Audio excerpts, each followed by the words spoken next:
Following the threats from many leftists, and most prominently a former corporate journalist and just all-around strange person, Taylor Lorenz, interestingly, the exact criticism that she posted of the exact company she was targeting has now backtracked following the assassination of the CEO of UnitedHealth. So to put it simply, the CEO of UnitedHealth has been assassinated. New information suggests this may be ideologically motivated. One of the bullets they found had a cryptic message written on it that harkens to a book about how insurance companies are screwing people over. Taylor Lorenz then posted on social media how she and many others want more of this, then posted an explanation for why they did, and then posted an image and the name of the CEO of Blue Cross. And now, surprise, surprise, the very policy that was being critiqued has been reversed. It's kind of a shocking revelation, to say the least. Leftists are engaging in what I would describe as terrorism on the internet after a guy was murdered, and they're celebrating it. And it seems like these companies are very, very terrified. So we'll talk about that. Plus, there's just a lot of stuff going on. We got a lot of stories. I know, guys, you're gonna cringe, but Hogg Tuah is being accused of a pump and dump securities fraud scheme type deal. We briefly talked about it yesterday, but it's erupting now with mainstream coverage and law firms advertising to people who have lost their money in this scheme.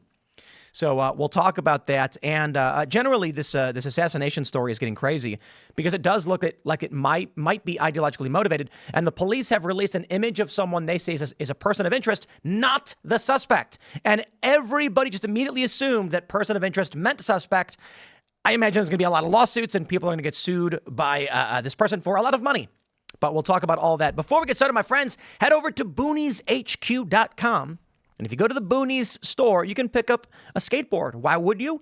Well, we have a variety of amazing little images. And this is Johnny Haynes' pro model, Gay Frogs.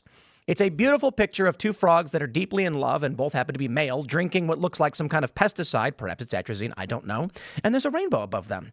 And if you believe in love and would like to celebrate the love of these frogs, you can purchase Johnny Haynes' pro model at boonieshq.com. But also check out, for those that are skateboarders or interested, Richie Jackson is now pro for Boonies HQ, and his new video part has been released on his website, richiejackson.com. You can pick up his board. My friends, let me just say, this is a man born of the Commonwealth, and he is so turned by the events of the culture war in this country. He had someone commission a painting of him as an American Revolutionary soldier. So we got him. We got you, Richie. You're America MAGA now. So you can check that out. But also, of course, go to timcast.com, click join us, become a member. We're going to have that beautiful members only segment for you tonight at 10 p.m. where you as members get to call in. And this is the big deal right now, guys. If you become a member of timcast.com for at least $25, you will receive an honorary verbal doctorate right now from me. The moment you do, you're accredited. Not literally academically or any kind of legal way. I'm just saying I give you credit. Thank you. And you can put doctor in front of your name, because if you've got these people claiming that fictional smells are racist and that warrants them being called doctor, certainly being a member of timcast.com warrants much, much more. In fact, I got to be honest, if you're a member of timcast.com, I think that's more evidence you are well educated compared to this person who claimed fictional smells are racist. But I appreciate her giving me the opportunity to do a sales pitch for my website. So smash that like button, share the show with everyone you know, become a member. Like I said, joining us tonight to talk about this and everything else is Amber Duke. Hi, thanks for having me back. I'm Amber Duke. I'm the Washington editor for The Spectator and the author of The Snowflakes Revolt, How Woke Millennials Hijacked American Media. I'm also a co-host of The Hills Rising, as well as free media at Reason TV.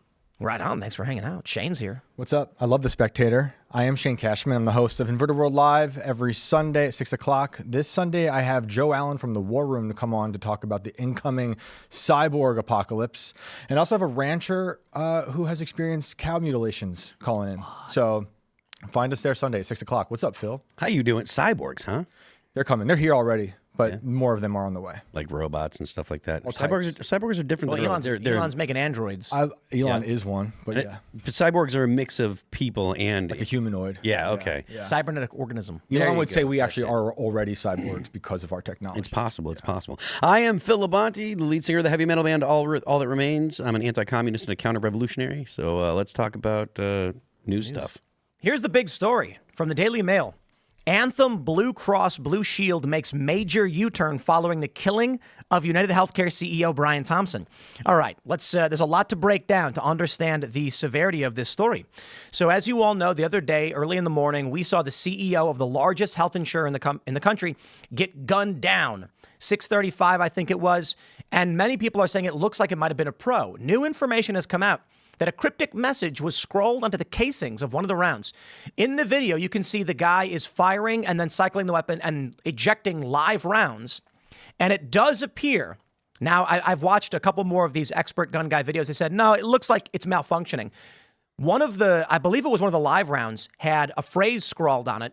And it said, depose, deny, defend, which is similar to delay, deny, defend, the name of a book about how insurance companies are screwing people over. So it certainly seems like this is leaning more towards the ideological motivation. That being said, if this was just a hit, they'd want it to look like it was politically motivated to throw the scent off their trail. Now, what does that have to do with Blue Cross backtracking? This goes to Taylor Lorenz, a former Washington Post reporter. I mean, this is the corporate press here. She doesn't work there anymore. And she made a series of posts on social media, one in which she referenced Blue Cross specifically. This post said, Blue Cross Blue Shield in Connecticut, New York, and Missouri has declared it will no longer pay for anesthesia for the full length of some surgeries. If the procedure goes over a certain time, anesthesia will not be covered. And she responded that, I'm not going to read her quote, but she said that's why she and everyone else, she said, we want these executives, if you know what I mean. So she literally stated it. She then went on, I don't know if they actually have the full post. She then went on to actually post the image of the CEO of Blue Cross over another story asserting the same thing. That is to say, it looks like what could only look. These are veiled terroristic threats, to put it simply, and it worked. So I guess, wow, that's shocking and terrifying. The Daily Mail says Anthem Blue Cross Blue Shield has reversed a policy change that would have seen them tie payments in some states to the length of a time a patient went under anesthesia. The insurance company was one of the largest health insurance companies in the country, backtracked on the move following widespread outcry. Or perhaps it was Taylor Lorenz saying that she wanted these people to die, making a long post about how many people want them to die, and then posting the image of the woman for everyone to see, while scores of leftists across social media are saying more. Maybe it's just terrorism. It's definitely terrorism. It sets a horrible, horrible precedent.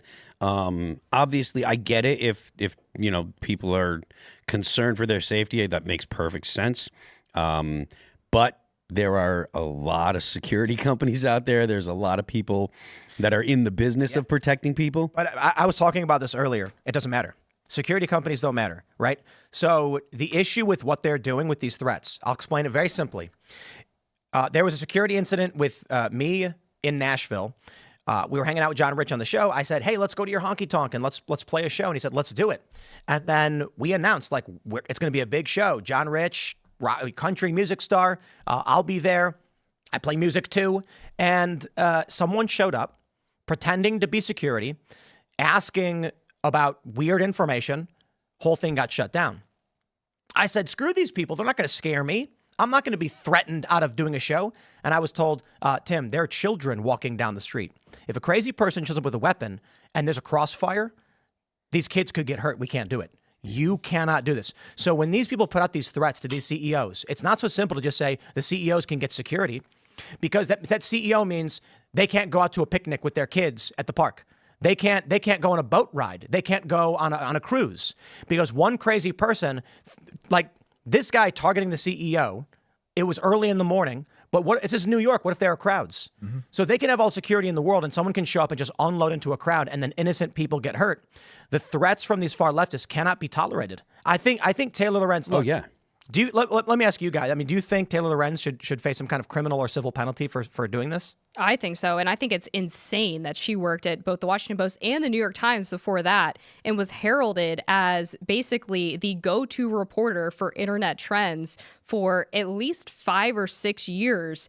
She was the person who put Kellyanne Conway's daughter into the spotlight and used a child to advance her liberal activism. And now she has tucked tail away from the corporate media and blame them, even though they're the ones who gave her a platform for, I guess, everything that's going wrong in politics. But it's absolutely disgusting. And we have seen the consequences of this type of rhetoric with what happened to Trump, right? I mean, it's a perfect analogy with the Butler rally, which you're talking about, Tim, because there was someone who died in the crowd because of that shooter in Butler, Pennsylvania. And there were other people there who were completely innocent, who had nothing to do with the president, who were injured. These types of threats, this type of behavior is not just relegated to the person that they want to target in their crosshairs. And it's the exact same type of connection that they make too, right? It's, well, this person is somehow directly responsible for my life being crap, and so I have to kill them in order to affect change rather than going through the normal democratic process, or in this case, if you're talking about corporations, boycotting or picketing or protesting or literally anything short of being physically violent. I like that she exposes herself as being this bloodthirsty. I like seeing exactly how she feels, because this is, to me, an extension of the summer of violence, where their preferred language is violence, and that's how they want to affect policy. I think it's horrible, despicable. I think she's a gross human being. You know, it's funny. I bet Washington Post, and where did you work? Did you work at the Atlantic? I think that's right. Did you work at New York Times? It was as well? Atlantic, then New York Times, then Washington Post, I believe. All the greatest So she's been ones. everywhere, yeah. I bet they regret hiring her. Do you? I don't know. I think they like these people. No. Like the story at Washington Post was that the veteran journalists were freaking out that they hired some millennial writer Activist. If she's even a millennial. That's true. We don't know her age. True that. That's why she wears a So mask. we have this Allegedly tweet. 50 years old. Here's a tweet from Jarvis Best on X, who said, "I love Taylor Lorenz so much because she spends half her time wishing death on her enemies and the other half complaining about online bullying." It's So true. Wow. So true. I mean, it's true. It's typical of the left, though. I mean, you hear like you referenced the summer of love, the idea that by any means necessary, which Tim's talked about, that's an actual organization. You know, by any means necessary. The idea that you have to respect a variety of tactics, I think, is what they say. Diversity of tactics. Diversity of tactics. Yeah. These are all things that are typical of the left. Violence is not actually something that comes from the right frequently, though it does happen. It's usually leftist violence. It's usually lower grade violence than right-leaning violence. Right-leaning violence is more about trying to actually cause damage, whereas leftist violence is frequently just trying to scare people and intimidate people, which they've effectively done. To corporations, to politicians, through the summer of love. And then to connect that to what Tim's saying about collateral damage, look at the no-go zones that they were taking over. You know, kids were losing their lives. They were getting gunned down in these spots. Random people drove through and they were getting shot at. This is tough for me because Taylor Lorenz didn't explicitly state on her page, "Hey, I want something to happen to this person." Right. And so I think the interpretation is clear. And the question is, do we tolerate Taylor Lorenz saying, hey, she has like this long explanation about why these executives are bad and everyone agrees. She then says she wants them dead, and then she posts the picture of another CEO. I'm like, I don't know. I feel like she didn't explicitly state something that should happen, and she's dancing on the line. We can't set the precedent, I think, of Arresting her? or arresting her, you know. I think that's tough. Man. It is tough. It's because it's gruesome. It's ghoulish. Maybe we have to consider the context around a CEO just got assassinated and then she did this.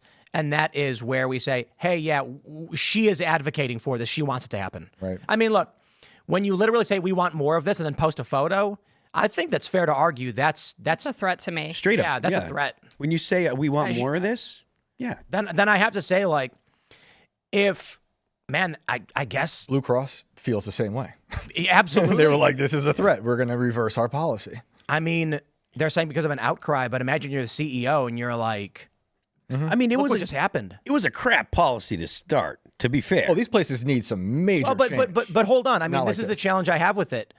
We don't even know what the policy is other than some leftist said, here's my thoughts on it, and then advocated for murder. I wanted to bring this up because I'm sort of reactionary. So when I hear everyone saying the same thing directionally about a policy, I'm like, okay, well, let's find out what the policy actually is. And I was looking at some community notes on X related to this. Shout out to community notes, by the way, amazing feature. But people were explaining that they were actually updating their standards for anesthesiology claims to the same standards that are employed by the CMS through Medicare and Medicaid. So they were actually going by the government's timelines for how long surgeries are supposed to last. And there's a cap on it for what Medicare and Medicaid will pay out based on those time limits. And because of the level of insurance fraud that apparently they were facing from anesthesiologists, which is apparently pretty common, that's why they changed the policy. So, I mean, far be it from me to defend a giant insurance company, but it seems like we weren't really being told all of the details about what exactly they were doing and why. And Taylor's just celebrating the death. Yeah. Right. Like we don't, there's so many reasons that UnitedHealth has issues and we don't even know why he was killed, right? Because there's he's got personal things going on, estranged from the wife, the investigation. He's estranged from his wife? Yeah. Oh, I didn't know insider trading. He sold off, what was it, like 31% of his shares 11 days before the investigation went public, made $15 million on it. So that's all weird. And then, but they're also in trouble a year or two ago for using AI that had a 90% error rate. Ars Technica reported that. So there's a million different things going on. 90% error rate, and it delayed, denied. Right. You know. Right. Well, let's jump to this next story. Well, I will briefly mention before we move on. Taylor Lorenz defended her seller. Okay, we'll talk about this because we have to. Okay, this is from Mediaite.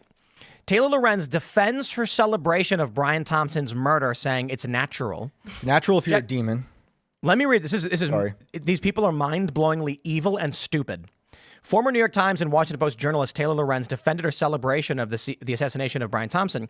On Wednesday, in the hours immediately following Thompson being shot, Lorenz expressed her dismay with health industry, saying, "And people wonder why we want these executives," if you know what I mean. I'm not going to read her full statement. She wanted to share celebratory graphics that she said were being spammed in her group chats. It's a picture of a star smiling, and it says CEO down. And she's like, that's just what my group chat's sharing. What group chat are you in, dude? Anyway, unsurprisingly, her joy over the extinguishment of Thompson's life drew criticism. After providing some examples of others dancing on Thompson's grave while only mentioning one of her many enthusiastic posts, she addressed the backlash, saying, quote, "Naturally, the mainstream media began pearl clutching it in outrage after I posted a quote tweet about insurance companies no longer paying for certain anesthesia with the phrase, 'And people wonder why we want these executives,' you know." And then she goes on to mention not being alive anymore. Legacy media outlets, including Fox News, pounced and wrote a slew of articles about my calls for violence. Let me be super clear. My post uses a collective we and is saying explaining the public sentiment. It is not me personally saying I want these executives dead. And I'm not going to read her quote. I am explaining that thousands of Americans, myself included, are fed up with our barbaric healthcare system and the people at the top who rake in millions while inflicting pain, suffering, and the death on millions of innocent people. So basically, she said, "Oh, I can't believe they're mad at me. I wasn't saying I wanted it to happen. I'm saying I, as well as other people, want it to happen." She was speaking for all of us. Yeah, it's not for me. Thanks, Taylor. Definitely not for me. Before we move on, there's one thing that I want to point out, though. The problems that people face with our healthcare system go way beyond insurance. There's no reason for you to need to have insurance just to go see a regular doctor for a checkup. Most of the time, most people should be able to afford that. Like, it's not necessary. It's not necessary for things to cost as much as they do. And if it wasn't for the fact that insurance and healthcare is tied to employment, you need insurance for literally anything that you do. If all these barriers to entry didn't exist, healthcare in the U.S. would be significantly cheaper. So it's easy to point at the big company and say it's their fault, but it's not exclusively the big companies. The big government is in and of itself is directly responsible for a lot of the policies that doctors have to follow that make it necessary to have the big companies and stuff involved in everyday healthcare. One of the problems I take with the far left is that they implement the government regulations that create the insurance companies' mechanisms. Absolutely. The insurance companies, of course, have revolving door lobbyists who want to get jobs in the government and then get jobs at these companies.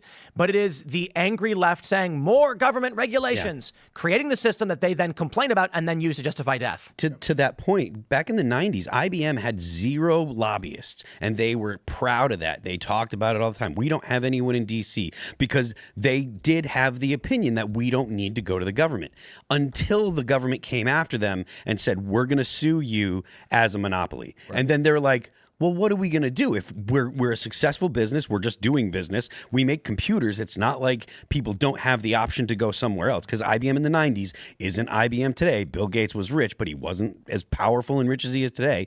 And so the only option they had was to get lobbyists, to hire lobbyists, so that way the government wouldn't come after them. So I was looking at old videos from a few years ago about UnitedHealth and their issues, and people were referring to them as like an alternate government because of how big they become. I think that's really interesting. They have more money than JP Morgan. Like it's a huge thing. That's true, but at the same time, I heard today that their margin is something like 2%. So granted, the dude made, Which is why they have AI cutting people so they can make money. You know, the guy that I guess that got killed made like $10 million a year, and it's an exorbitant amount of money. Yeah. But because of the margin they work on, again, 2%, like that's spending a lot of money to make the money that they big. do. And for CEOs of a company that big with that much of revenue, that's actually not $10 million is not that exorbitant, actually. Yeah. I mean, if you compare it to other companies of similar size. I mean, you're never going to tell a leftist that's broke. You're never going to Right. tell them that, and they're going to say, Well, they okay, blame yeah, you're everybody right. else for their problems, Exactly. and this is completely unsurprising. I mean, Taylor Lorenz and her ilk are the same kind of people who basically wish death on people who didn't get vaccinated during COVID, and said that it's their fault that she's getting sick and she has to raw dog the air to this day. Embarrassing. It is embarrassing. You know, and it's funny that she's kind of getting the brunt of this story, but she is one of the most prominent individuals who has directly engaged in what I would call veiled terrorism. Yeah. I say veiled because she didn't literally say go do it, but we all kind of got the gist of what she was saying, right? I mean, you're dealing with like if you're dealing with people that are, you know, on the edge of society, maybe they have borderline mental illness or something like that, and you're like, oh, saying these things, like they're gonna pick up what you're putting down. And that's who their base is. Their base, if you look at studies of white liberals, it's something like 2/3 of them have been diagnosed with a mental illness.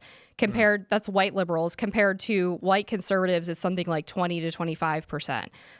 So they literally are speaking to a collective group of mentally ill people who would be more predisposed to engaging in this kind of behavior. Yep. They're hopped up on SSRIs, all types of good stuff. So yeah, one of the things that really irks me about a lot of these people, well, the left in general, the organizers, the activists, the people I've met, they are not stupid people. No. They know how finance works. They know how much money it takes to run a business. They're intelligent. They're nihilistic. During Occupy Wall Street, they explained it outright to me. They understand everything that's going on. They just don't think anything matters. So why should they care about you or your life? This is like the Hillary Clinton mentality. I'm smart, you're dumb. I should just make you do things for me. And so it results in really stupid people not knowing how money works. And they say things like, the CEO of this major, this Fortune 500 company got paid $12 million last year, and the workers are only getting 15 bucks an hour. And then I'm like, all right, let's stop. How many employees does that company have? And they'll be like, I don't know, 40,000. All right, let's divide 12 million by 40,000. How much money do you want to give to the employees? Now, I'm not saying it's good if CEOs are ripping off the company and like doing bad things, selling stocks before investigations or whatever may be happening. But it's like, you're not talking about solutions. You're just saying, I'm mad. And then when we say, here's a solution, you burn the solution and say, I don't want a solution. I want to be mad. Yeah, because the solution that they actually want is, I want a communist utopia. Well, but think about what that is, right? The people who want communist utopia are not saying they want a communist utopia. They're saying, I don't want to do any work and I want to be able to live and just chill. Yeah. That's really what they're saying. So I had a meeting today with Ian and a couple of video producers, and we're talking about like, how do we make movies and shows, and like, what are the cultural moves we need to make? And I'm sitting there thinking to myself, like, these guys are motivated and want to get stuff done. You don't need communism if you're a person who just wants to do work, if you have drive and ambition, because the money comes with the ambition that you have. And it may be, maybe you're a working class guy and you're struggling to get by and it's tough. But your motivation is, I got a family and I'm gonna feed my family. I'm gonna work as hard as I have to do it. You don't need communism. You are gonna do what you have to do. The communists are the people who are like, but I don't want to wake up. Yeah, I mean, like, not for nothing, but like I was doing exactly what I do here on Twitter for like 12 years, 13 years before I came and joined the crew here, doing exactly the same thing. And even if I wasn't here, you know, every night of the week, I would still be doing this on Twitter because that's what I did before. You know, it's just this is recreation to me. And their idea of getting paid not to work would actually make their mental health issues worse. I mean, I think there's inherent value in work and toil and in being productive. And the idea that you would sit around all day doing literally nothing, like the idea that that would give more purpose to your life or make you better off is so backwards. That's why isolation was so destructive during lockdowns. Exactly. Oh, yeah. But this is the crazy thing, that for whatever reason, the liberal worldview is work equals bad. Right. And I'm like, work is life.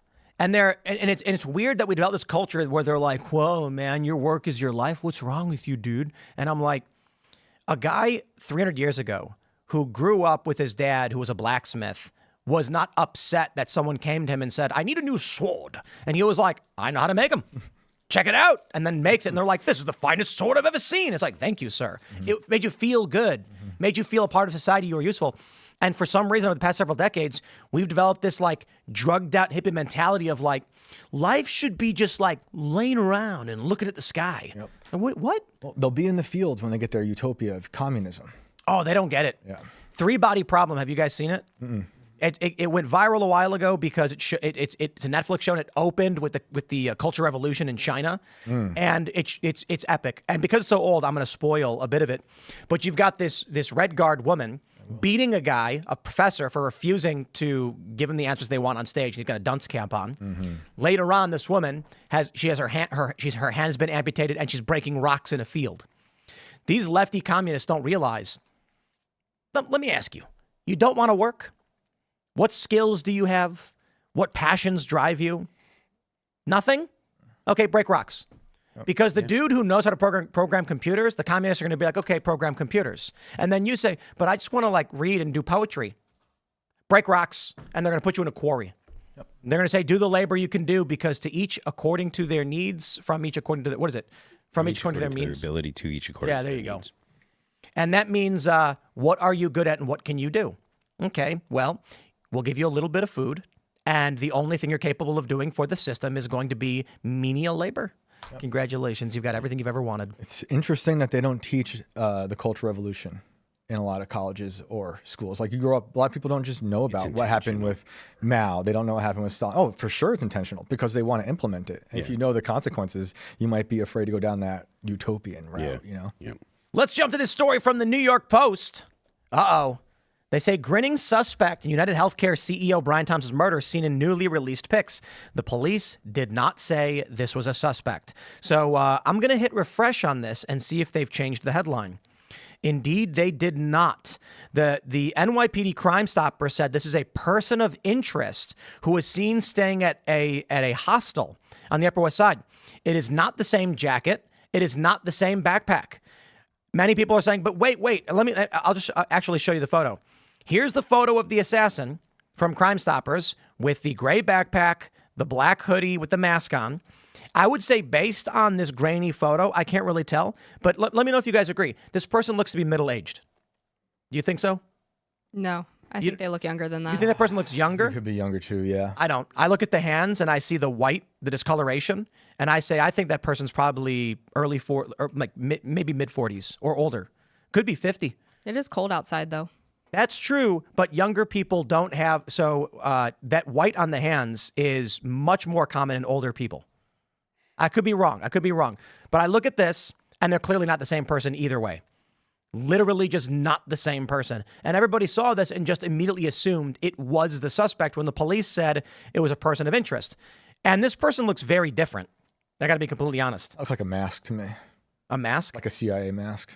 You ever seen those crazy latex masks? Yeah. Latex masks. Actually, that Looks like that face looks weird. And that nose is massive. Yeah. No disrespect. I don't know who this person is. If it's just like some random guy staying at a hostel and he's like, dude, stop ragging on my nose. But that could make sense if he's professional, Yep. and he's not been found yet.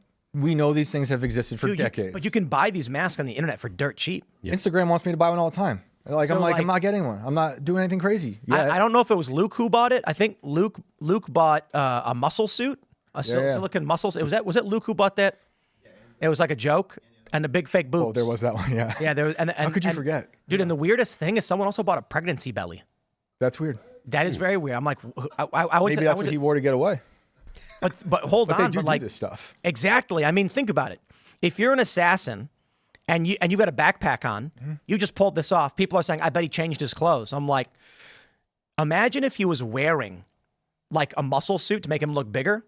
So in the photos, they're looking for a guy. We're looking for a guy who's about 6 feet tall with a muscular build. And then he goes into an alley and he pulls this silicone suit off, shoves it into a backpack and puts on a button up and then like ditches the backpack in a garbage or something. 100%. I really believe that. You can go on YouTube and see a ton of videos of former, I don't believe in former CIA agents, but former CIA agents doing the mask thing. And they show you how it's effective. There's a lady doing one. There's that guy who's on Lex Friedman's podcast talking about it a while back. I mean, and UnitedHealth is a giant thing. That's what I'm saying. Like, if they were considered like an alt government type giant thing, this is a huge job for whoever it is. And you got to get away. And you're in the New York City, a surveillance state.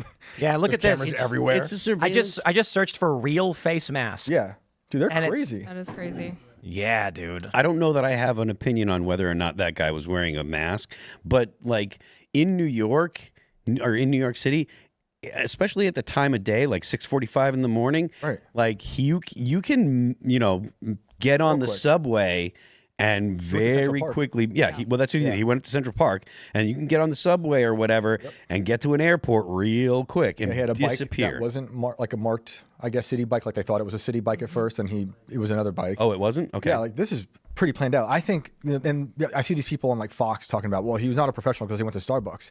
But what if he had a mask on to throw it off? I mean, There it's was It's all possible. also- part of it could be crazy plan. There was a report today too that he gave a fake ID when he was checking in at the hostel. So I mean, he stayed at a it's hostel? Obviously pre-planned. Yeah, they're probably not going to get this guy. Well, yeah, it was clearly I mean, there was a Right. bike waiting for him. Yeah. Yeah. Yeah. You know, not even locked up. He walked over, jumped on it, and rode away. That's crazy. Yeah, But it could- so here's where it gets crazy. Part of this story that broke last night was that a message was found inscribed on one of the bullet casings. Listen to this. Fox 5, Good Day New York, first on the scene. We saw as officers attempted to give this man CPR, those desperate moments. But again, this victim, the man who was shot in the chest, has died. This all happened about 6:45 in the morning outside of the Hilton Hotel right off 6th Avenue. The suspect described as a 6-foot-tall man with a slim build, possibly wearing a cream-colored jacket, black gloves. He took off northbound on 6th Avenue. People who witnessed this situation, there were actually 2 or 3 people who saw it. They said that it appeared that this Oh, I'm sorry. suspect- I pulled up the old one. My bad. This is from yesterday. The message actually ended up getting released, and that was the. Let me pull up the story here. That's my bad. Let's see. Here we go. I thought I had the right tweet pulled up. That's my bad. Here we go. The message that was scrawled on it was deny, depose, and defend, engraved on live rounds and shell casings. And this is appears to be an allusion to the book Delay, Deny, Defend. Subtitled, Why Insurance Companies Don't Pay Claims and What You Can Do About It. Police are looking at possible ties to the book as well as more general references to the health industry as a potential motive. I got to be honest. Could it be, there's 2 ways to look at it.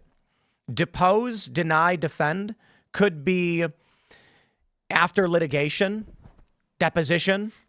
This person was basically advancing delay, deny, defend because he went through something personally or a loved one did.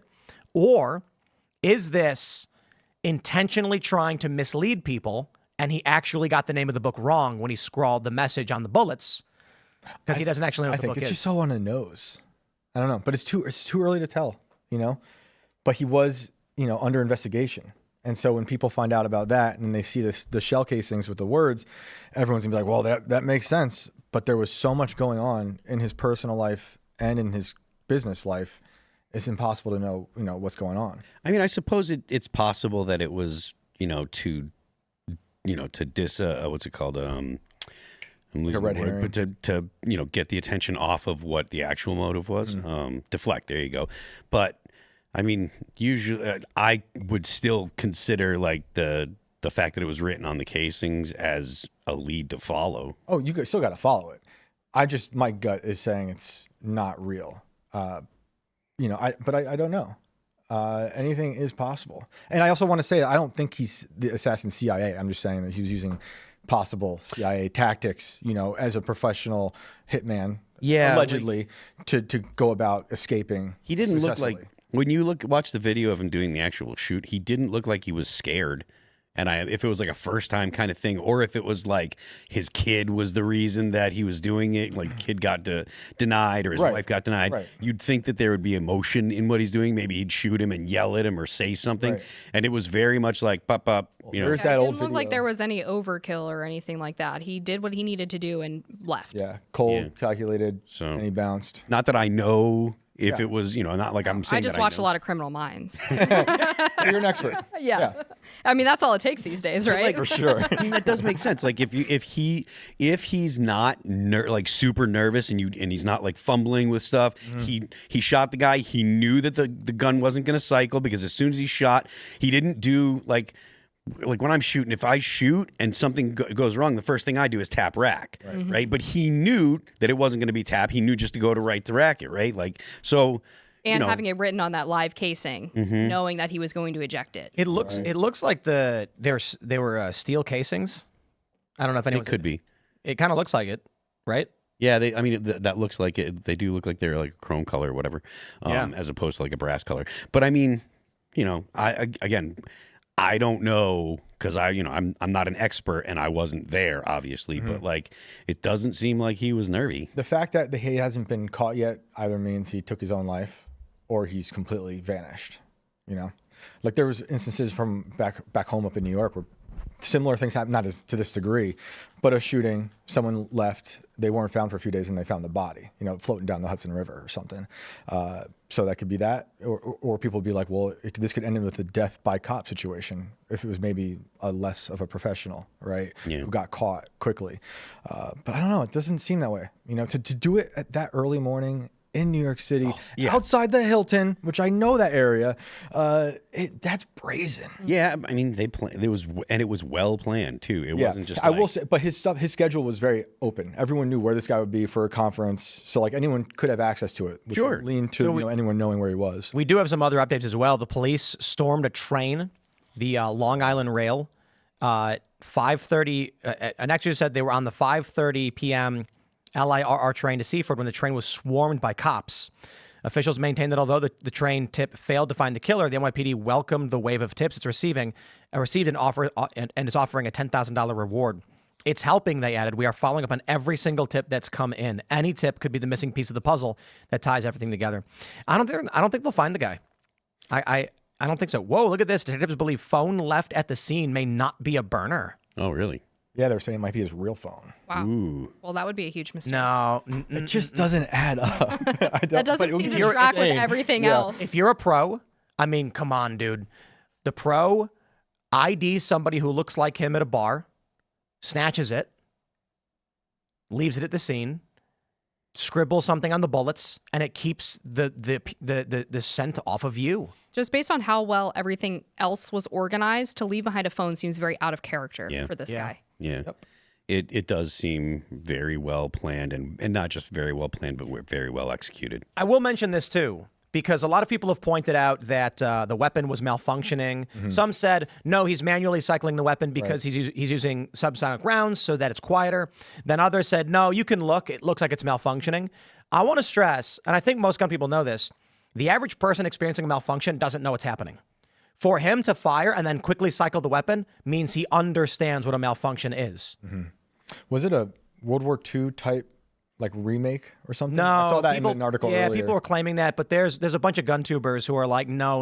Interesting. Yeah, some of these guns where you have to manually cycle it. Yeah, they're sharing all these, like they wrote entire articles on how it was a World War II gun. Like that was a clue. Look, I own guns, but I'm not a gun expert by any means, and I've been to the range with a lot of people. And when there's a jam, they're clueless, and they're like, I don't understand what's happening. What do I do? Right. Or there's like 4 or 5 different things that it could be, and you go through a variety of steps before you finally get to the point where you cycle, dry fire, and make sure it's safe. That's like the last thing that you do when you're dealing with a malfunction. Did he only shoot 3 times?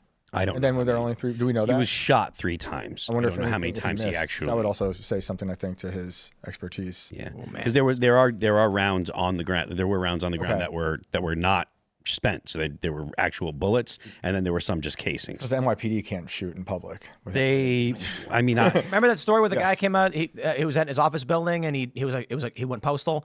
He came out, and the cops ran up and just fired wildly. Didn't hit him, but hit 7 random people. 7 people. Yeah, Insane. that was outside. Great I think job, that was guys. outside of the Empire State Building. Yeah.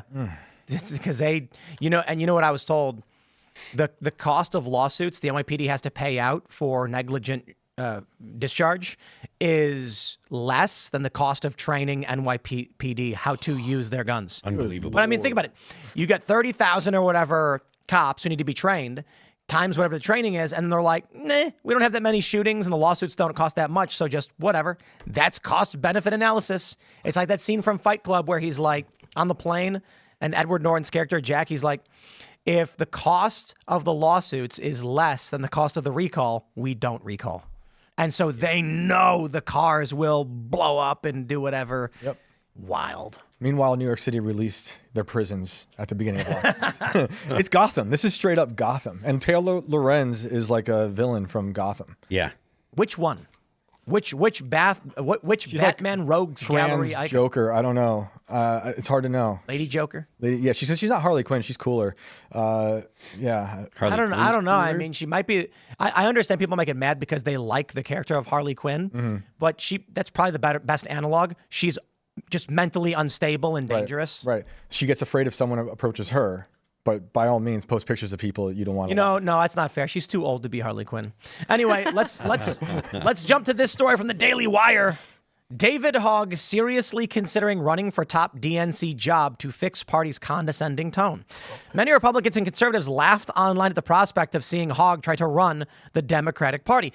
This is offensive, okay? How dare you mock this intelligent and passionate young man who is trying to do what he must do to save the Democratic Party? I, for one, second his nomination, or I nominate him. I would love to see the DNC run by David Hogg. Okay. Well, I guess he wants to be vice chair. So Politico reported that Hogg has told reporters he is seriously considering running for DNC vice chair. The failed pillow salesman who has made the name for himself by aggressively calling... Isn't that crazy, though? He tried to sell pillows. You remember that? Yeah. He was like, the My Pillow guy is doing such a good job that he tried to create a progressive pillow launch and it didn't work. Was it Our Pillows, what he called it? No. It's just stones. What? It was called Good Pillow. Because That's our pillow... Because My Pillow's evil pillow, I guess, right? Yeah, our pillow was the pillow that we made, which was a burlap sack full of packing peanuts. Yes. And the idea was that the communist version of it sucked. Yeah.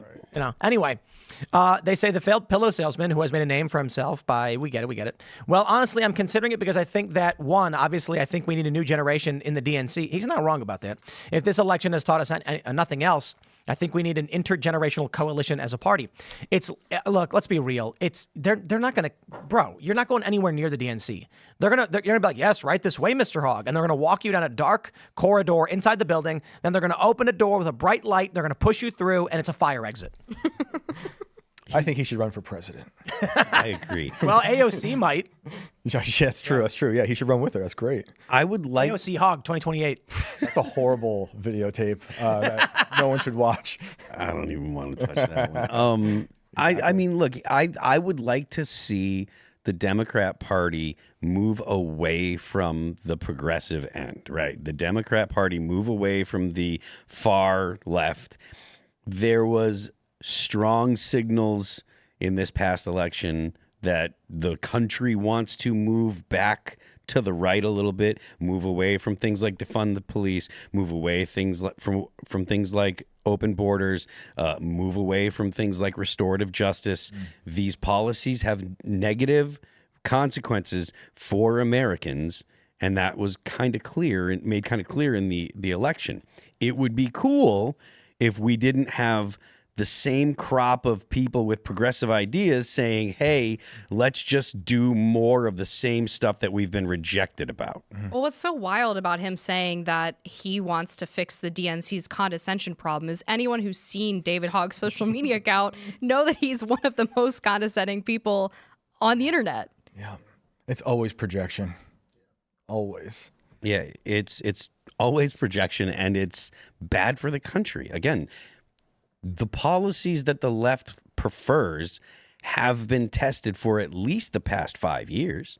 And they're producing results that Americans aren't happy with. You look at what happened in California, and there were a bunch of recalls. There was multiple recalls. Chesa Boudin was recalled. There was another person that was recalled, another DA. It wasn't San Francisco. Maybe it was San Francisco where there was a DA, and then there was another, maybe Oakland County. The DA also lost re-election. And then there was a couple people that lost re-election, and there were like 11 counties shifted red. That were blue counties. London Breed is who I was thinking of, the mayor. Yes. She lost. You know? And like that's a big deal. And that speaks to the tone of the country. You had, even though the left would love to say, oh, there was no red wave and that Donald Trump didn't, because he didn't get 50% of the vote, it wasn't a landslide, blah, blah, blah. That's just semantic cope. And also on the House numbers, if you look at the redistricting that happened, Republicans are basically capped at the amount of seats that they can win just based on the way the districts are drawn. Yep. But if you look at the counties that flipped, the seats that they did win, they basically did max out, which, I mean, they hit the ceiling of the potential support that they can get in the House based on the way that the districts are drawn right now. Is the Democratic Party... can they not reject the tone of the American people? Well, Cenk was here just a couple days ago, and he was actually calling for moderation. That's true. Yeah, there's definitely pockets of it. But when I watch like the corporate press, they seem to not learn their lesson. They look, Cenk got the memo. But to be fair, while I'm not going to pretend like he's been a saint the whole time or he's come around, like, look, Dave Rubin was on this train a long time ago, recognizing the left was losing their minds, and they ragged on him for it. But over the past year, it is true that Cenk was screaming, Biden can't win, they're lying, this is nuts. Yeah. He was admitting Biden is crazy and old. But he got the memo. Yeah. That's called the popular mandate. And he's probably sitting here being like, we're on the wrong side of this one. The people are fed up. Even Bill Maher just recently came out saying we need the disruptors. They're getting the memo. The corporate press, they don't read the news. Like, Bill Maher's on the line. Like, my issue with Bill Maher is that he doesn't read. Whoopi Goldberg doesn't read. So on The View, you have this great bit. Actually, we could pull this up in a second, where Charlemagne the God is like, Joe Biden lied about pardoning his son. And Whoopi's like, no, maybe he just changed his mind. And it's like, did you guys read the initial reporting on this from NBC that said Biden had been planning this the whole time? They don't read the news. But Cenk sees the writing on the wall, and he's thinking, we need to figure out where our victories are going to be, because we lost the popular vote on this one. This ain't it. And so he recently tweeted that he's actually backing a Republican, that he's throwing his support behind a Republican who's got some populist plans that he agrees with, and says, let's go for it. Because if the left populists and the right populists can get victories where they agree, just take them. Right. Just there you go. So do the Democrats fracture now? Oh, I can't see the party coalescing around. That's why David Hogg wants to run for the DNC. He's like, it's weak. Now's my chance. Because in like no sane reality could this kid, I know he's an adult man, but let's be real. There's no reality where this person is going to get a top position in the Democratic Party, unless the Democratic Party is done. It is a withered husk. The donors have fled. They're pissed. Right. Now's his chance. Yeah, he'll start one. Beto O'Rourke would probably be on board with them, you know, like, because they seem similar to me. Yeah. Ultra feminine. Lanky, low T guys. Losers. Yeah. Eight guns. I mean, one of the problems, though, with the Democrats potentially fracturing is that, I mean, this did happen to the Republican Party in a lot of ways when Trump became the nominee in 2015, where they were forced really to listen to their grassroots activists for the first time in a long time. But that was a very organic movement. I don't see the same kind of groundswell on the left to be more normal. Instead, you actually have the vocal minority of the progressives getting increasingly angry at a party that they feel isn't crazy enough. And the Democrats, who have all of the money and political power, try to placate them by running candidates or adopting policies that are in line with that, as opposed to moving towards the more moderate sort of blue dog Democrat position. I would love to see more blue dog Democrats being, you know, held up as... Yeah, they're basically extinct at this point. Yeah. You can't even be a pro-life Democrat anymore. Who was it in Montana? Was it Tester? Was he was he like basically the last one? More or less, but I mean, but he's not exactly moderate either. Right. And Manchin was considered, but these were considered to be 10, 15 years ago. Right. And now it's just like, dude, you guys are Democrats. Get out of here. The Republican Party absorbed a lot of their liberals. Yeah. Well, I mean, they effectively They got kicked Tulsi out. now. Yeah. They got RFK Jr. That's why I've been saying, like, I don't see how the Democratic Party can recover, because they kicked the moderates out. They kicked us out, dude. Like like Joe Rogan, okay, was a Bernie bro who ragged on Trump incessantly. They kicked him out. They screamed in his face. They made his picture look green on CNN, and he's gone. He's not coming back. Why would he go back? I mean, look, the Republicans had a similar thing happen after it became clear that there was no yellow cake uranium in Iraq, and that the pretenses for the war in Iraq were BS, and the Republicans were like, wait a minute, this is not what the Republican Party's supposed to be, and they lost a lot of people. The Ron Paul revolution was mostly Republicans that said, I don't want to be involved with the warmonger party. Yeah. And there's a lot of people left and a lot of reshaping, and it ended up with Donald Trump coming and kind of taking the reins of that. And whereas he's probably more establishment than a lot of the libertarians would like, he's still a far cry from Mitt Romney and Dick Cheney. Yeah. So now it's time for Graham. and now it's time for the Democrats to kind of be lost in the wilderness for a bit, and hopefully the reasonable, moderate Democrats will find their way back. I should run for DNC chair. I mean, you Why could. not? No, I'm not going anywhere near any of that stuff ever. I mean, when we're talking about this difference, though, between Trump's takeover of the GOP and then the Democrats, Trump has made very clear that he is interested in having people around him who don't agree with him on every single thing, right? That's why he's willing to partner with people like Tulsi Gabbard and RFK. But on the Democratic side, you have complete and total ideological purity that is required of everyone who gets elevated to one of these leadership positions. So they're not really able to have the necessary debates that they need to have in order to create a healthier party that actually represents the people. They don't even like debates. No. Right. They shut them down. Yeah. Oh, did you guys see what's her face from Call Her Daddy? She was speaking at an event with the New York Times or whatever, and was just ragging on Kamala. Really? Yeah, she's saying they spent $100,000 to build this weird set that looks nothing like her set far away. She's like, how do you even spend that kind of money on this? It's just all fake, pre-planned, organized, with staffers standing by. And no one cared. No one cared. Yeah. The country cared at all. rejected it all. Oprah, all of it. It's amazing. Yeah. Well, let's do this. Let's jump to, what do we have here? A Hawk Tuah. Hawk Tuah. Here we go. I mean, we could talk about, we'll save the Whoopi Goldberg thing for a second, but I want to talk about Hawk Tuah. So we have this story from Vulture. Hawk Tuah, insider trade on that thing. Andy Warhol once said, in the future, everybody will be famous for a few months, and in that time, they will be accused of insider trading when their meme coin flops. I can respect the attempt, Jason Frank for Vulture, but I think mine was better.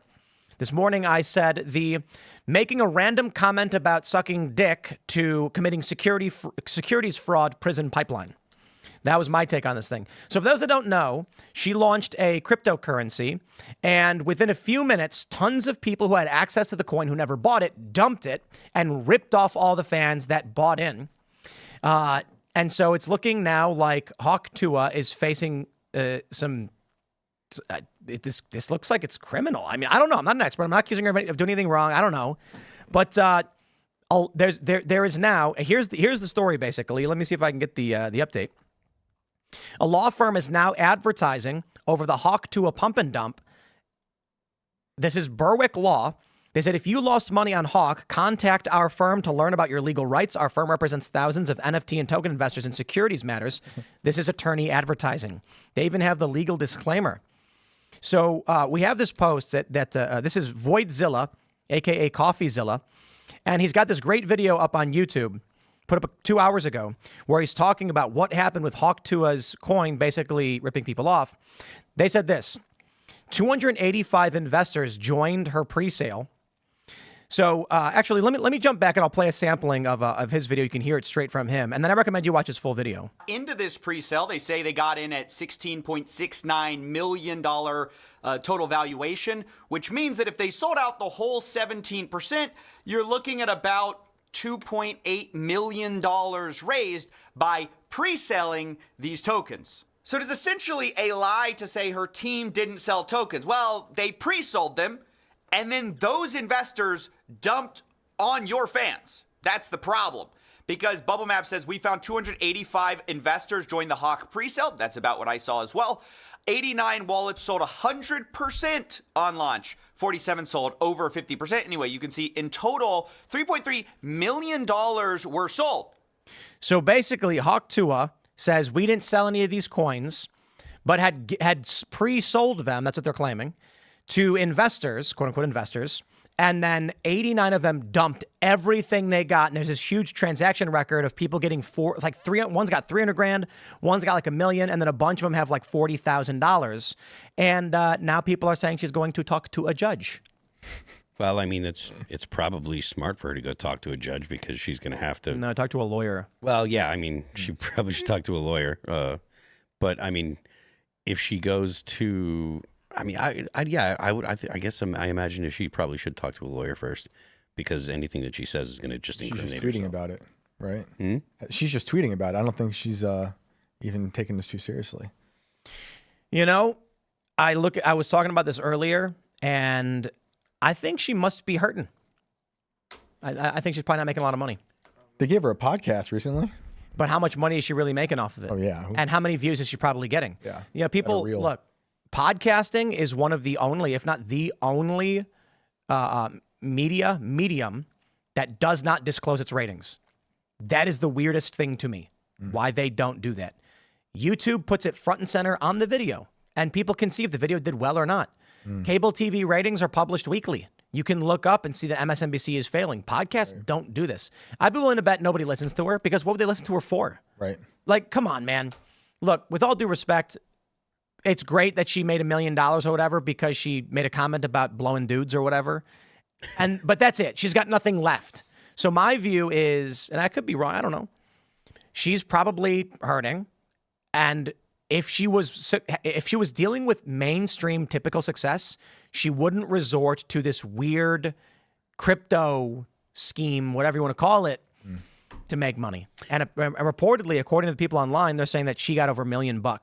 Right off the bat. We were talking about this the other night, though. Like, you get that thing that goes viral, but you have to have something of value that people actually are interested in if you expect to actually capitalize on the viral post or whatever. Otherwise, it's like, Tiffany Gomez just posted feet pics after she went viral. did she actually Remember post that? feet Really? pics? I mean, yeah, she was posting those weird pics of her in her fake kitchen.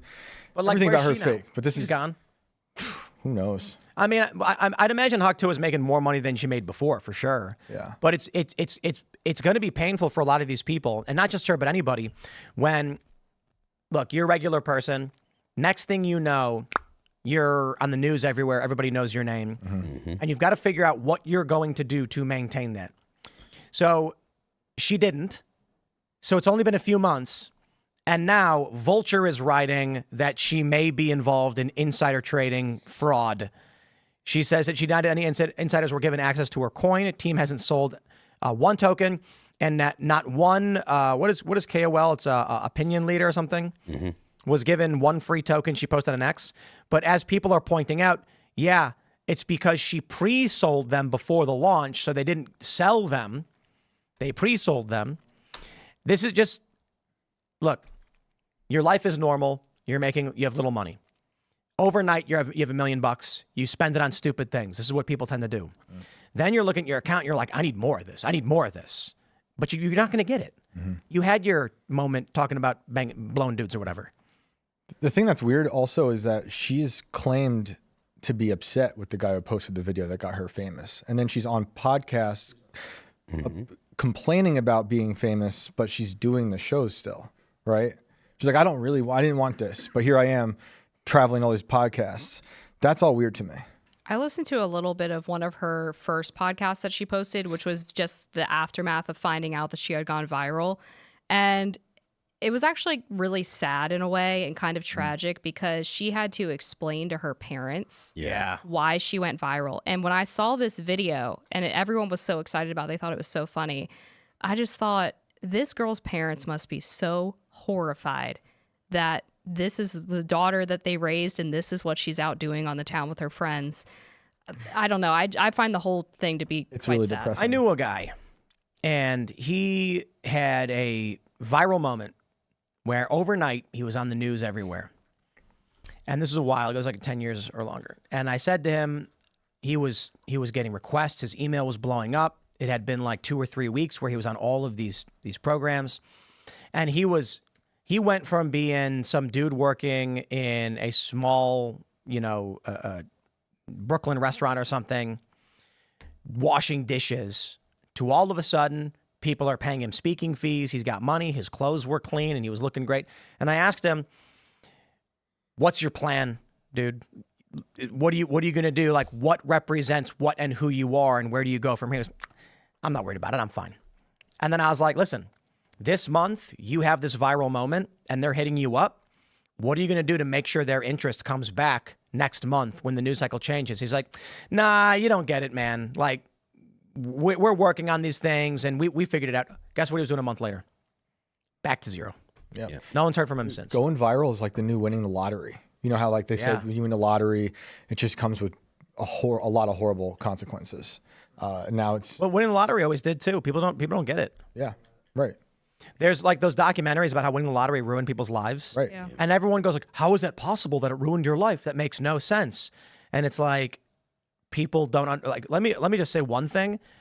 You can't just give someone money. The IRS doesn't allow it. That's the craziest thing. Like, obviously you can hand someone a $100 bill, but there's limits on how much you can give people before you get taxed on those things, and then dramatically reduces the amount you can give to people. So it's not as simple to say like, I'd like to buy my friend a car. Nope. When Oprah gave everybody cars, they got massive tax burdens from it. And that was a huge fiasco back in the day. And everyone just sold the cars and then had to pay taxes on it. So winning the lottery would be great. Don't get me wrong.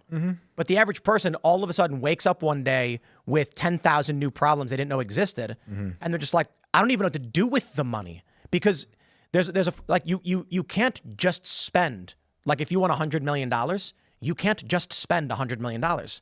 When you have $1,000, you get your paycheck, you can go to the grocery store, money's gone, you have food. You can fix your light, you can fix your window, money's gone. You can get a car repaired, money's gone. You can hire someone to come and clean your house, finally, money's gone. But when you have $100 million, okay, so you spent 10 grand in 1 week doing all of these things, your fridge is stocked, you got brand new clothing, your car's fixed, everything's up to order. Now what do you do with the other You could invest 99,999,000? invest in meme coin from the Hawk Tuah girl. Well, you got to put the money somewhere. Yeah. There's also the problem with what it does to your relationships and your family. I mean, if you've ever had someone in your family pass away and they had, a significant chunk of change that they had after they died, like, families get absolutely insane in that process of divvying up the assets and the reading of the will and all of that. I mean, if you throw in $100 million lottery win, that's only magnified to the nth degree. Right. I mean, your life is literally never the same. And like you said, it's not all positive. Right. There's a lot of drawbacks. You hear a lot about the families turning on the people, and it's publicized. People know. You Right. know, the gas station promotes it. Everyone knows, and then you wake up all these issues. Still sounds nice. What's Polymarket giving us that she goes to prison? Do they have it? Oh, geez. I don't mean, think. none of us really think that she had any idea what was going on, right? Like, Ignorance she's is not an excuse No, for I'm breaking not. the law. I'm not saying What that. if she's at an evil all. genius and we don't know? I'm definitely not saying that she deserves a free pass because she didn't know. I'm just throwing out there that she doesn't seem bright enough to 3% really chance. understand Are you serious? that she was committing fraud. Wait, they actually have it? Yeah.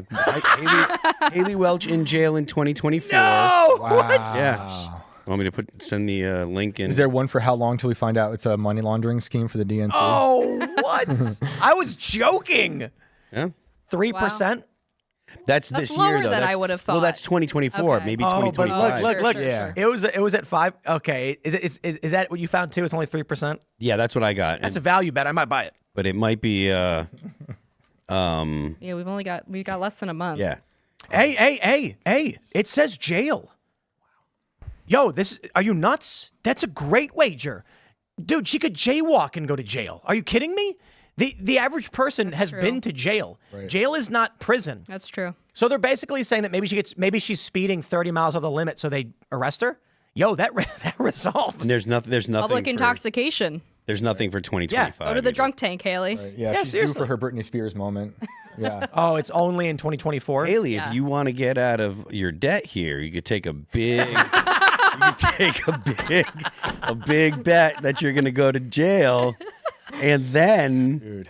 just so go. happens that you get into a bar fight or something. Wait a minute. Is she allowed to wager on this? I'm sure she knows someone. Well, look, the cap is only $30,000 though, so $33,000 volume. It's funny that Polymarket actually has it though. That's crazy, and it launched because of this thing. It just launched. How much money do you owe, Haley? Nah, but I don't. Here's the issue: if she gets arrested over this and she spends 7 hours in jail, it resolves. It's not a crazy ask. No. I'm not saying she's going to get convicted and go to prison. I think if it does turn out to be, I mean, this really does look like fraud. I don't know. I'm not an expert. Again, I'm not accusing her of having done anything wrong. But if she does go to court over this and it does turn out to be a criminal wrongdoing, they're not going to put her in prison. They're going to give her a slap on the wrist, tell her to pay back, pay restitution, and things like that. All the corporate press having to define what Hogg means. Primetime news. I hate this world. Hate it. This is why we've never talked about it before, because it's just like, I don't care about this degree of stuff. Yeah. But I suppose when we have this story where it's like an internet personality of little and ill repute is now being accused of major securities fraud, I'm like, now there's an interesting story. Oh, yeah. Because I really do. I was talking about this morning with, do you guys remember Overly Attached Girlfriend? Mm-hmm. Mm-hmm. You know, props to her. She was, I think, the first person who took being a meme and turned it into something to make money off of. Because you had that stoned guy meme and you had the thumbs up guy meme, and they were just memes and they had no idea what happened. When she did the Overly Attached Girlfriend thing, she leaned into it, made accounts, and then started using it to make money. After, slowly, she started getting less and less traction and people paid attention less and less because she really didn't have a lot to offer other than she made a funny video this one time. Well, she made a couple of them. But she just drifted away, and now she's got a ton of followers, and she posts online when she does, and she mostly just does it as a side thing. And that's what happens. I think we're going to see a lot of people who they're not going to want to let go of the golden goose. They're going to fly too close to the sun. They're going to reach up, and they're going to say, I cannot lose this. And they're going to commit crimes to make money. So I saw bumper stickers for this girl in Nashville. I was shocked that they even sold them and that people bought them. Could not believe it. wow. But there they were. Well, let's stop talking about her and talk about this story from the Post-Millennial. Missouri could consider a plan to offer bounty for reporting illegal immigrants. The legislation would create the Missouri Illegal Alien Certified Bounty Hunter Program, which would certify anyone licensed as a bail bond agent to be a bounty hunter to search for and detain illegal immigrants. Yo, they're going to make a new Dog, the Illegal Immigrant Bounty Hunter show. Should start that. Thankfully, they say only for reporting. I don't like the It says idea. detain. What? It says detain. Oh man, well that's a terrible idea. Yeah, it says Yeah. detain. There's a lot of illegal boy. immigrant gang members in the country right now where I don't want lay people running around trying to. No, these are licensed bond agents. So these are like your bounty hunters who are armed and have teams and go out. They would have the ability to, I mean, this is kind of wild. I mean, if they are like teams that go out and they try to detain the wrong illegal immigrants, it's going to turn into a big old gunfight. Yeah, but you know what? These guys are going to do their research. Hopefully. So bounty hunters know who they're going after and they know it can be dangerous. So they're looking up a guy's name and this guy skipped his bail. We're going to go find him and bring him back in and we're going to get his bond or get a piece of it or whatever. If they're going after an illegal immigrant or something, it's going to be a lot easier than that. They're going to walk into an IHOP or something.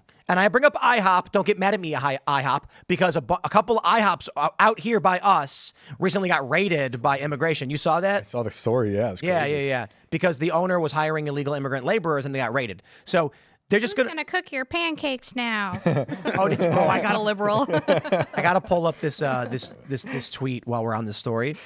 But it's even better than that. I think Bethany Mandel had a really, really good tweet because she was mocking Matthew Iglesias because liberals are, racist.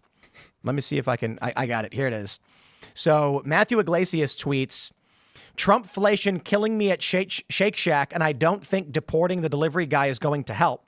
And then he posted his receipt. And Bethany Mandel said, peak progressive virtue signaling is tipping your delivery driver 10% while assuming your driver is illegal and complaining that if he's deported, you can't keep paying him below a living wage. Wow. Anyway, these bounty hunters are going to have it's going to be easier than ever. They're not going to go up to cartels. They're going to walk into an IHOP and they're going to be like, licensed and bonded bounty hunters. If that's We're how it's taking working, those guys in. I'm all in. This sounds great. Let's do it. Yeah. Let's take some of the burden off of ICE, off of the National Guard, and then this would also help if you do this in states where they're not allowing local and state police to cooperate with ICE. That'd be a nice little privatization Well, this is of the market. It's just Missouri. Right. But you know what the left is now. going to say? They're going to say that the right has created immigrant patrols to hunt down refugees and asylum seekers and put them in camps. They're going to say that anyway. Of course. Yeah. Doesn't Well, matter who does it. Right. But they're going to hearken this to slave patrols. They're going to say, this is how it starts. Oh, geez. Oh, no. Then considering what we saw with that CEO. Oh, well, one of my favorite pieces of rhetoric post-election was the Democrats saying that their Hispanic friends who voted for Donald Trump are not going to be laughing anymore when they get deported. It's like, do you think all Hispanics are illegal? That's the way they talk. And also, did you just admit that illegal aliens voted in the election? It's like a nice twofer there. So dumb. Just it's such a. I mean, you can't expect like coherent ideas out of people that engage in this kind of rhetoric and stuff. But it's real dumb, man. It's real dumb. That's why I don't see them changing anytime soon. Yeah. They're incapable of any like reflection. They're always right. Everyone, even if everyone voted the wrong way against them, everyone else is wrong. The media hasn't learned their lesson. All their institutions are failing, and they'll continue to fail. I don't see them. I don't know when it's going to happen, when they actually learn. That's why I think there needs to be a change in the actual people that are in positions of authority on the at least the Democrats in the Democrat Party, whether you call them on the left or not. You don't think Pelosi's good, or Pelosi? do that with a straight face? So I think Really good at stock trading. Yeah, right. Yeah, and her husband, great. I think that Cenk was right that it really is the donors that kind of call the shots. And I feel like the donors are the ones that kind of need to wake up and be like, all right, the progressives are hurting the Democrats. But to the donors, they don't really care if it's Democrats or Republicans, right? For so long, the Republicans were thought of as the party of big business, of the rich and stuff like that. Yeah. And in the past 15 years, that is 20 years, that has entirely changed. Yeah.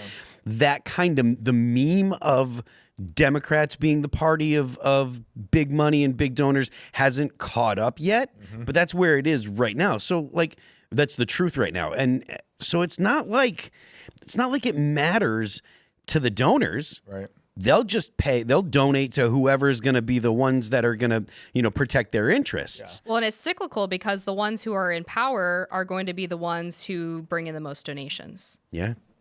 That makes perfect sense. So, I mean, I don't know if it's going to be immediate or in the next, cycle or whatever. But I mean, I understand the people that are like, oh, we want to get money out of politics. I don't know that you do that without the kind of changes that Donald Trump has brought up and is trying to do. Right. But at the same time, there's a lot of money stacked against him doing it. Right. And the left would scream about being like you're saying, anti-corporate stuff, even in the past few years with Hillary or Biden. Meanwhile, Wall Street was completely backing both those people. Yep. I mean, to the tune of $1 billion. Remember, Barack Obama spent $1 billion. He didn't get that just from grassroots funding. He got that for big dinners that cost $50,000 a plate. Yep. He got that from PACs donating. Same thing with Hillary Clinton, $1 billion. Kamala Harris, $1 billion. I don't know what Joe Biden spent, but I'm sure that it was a lot of money.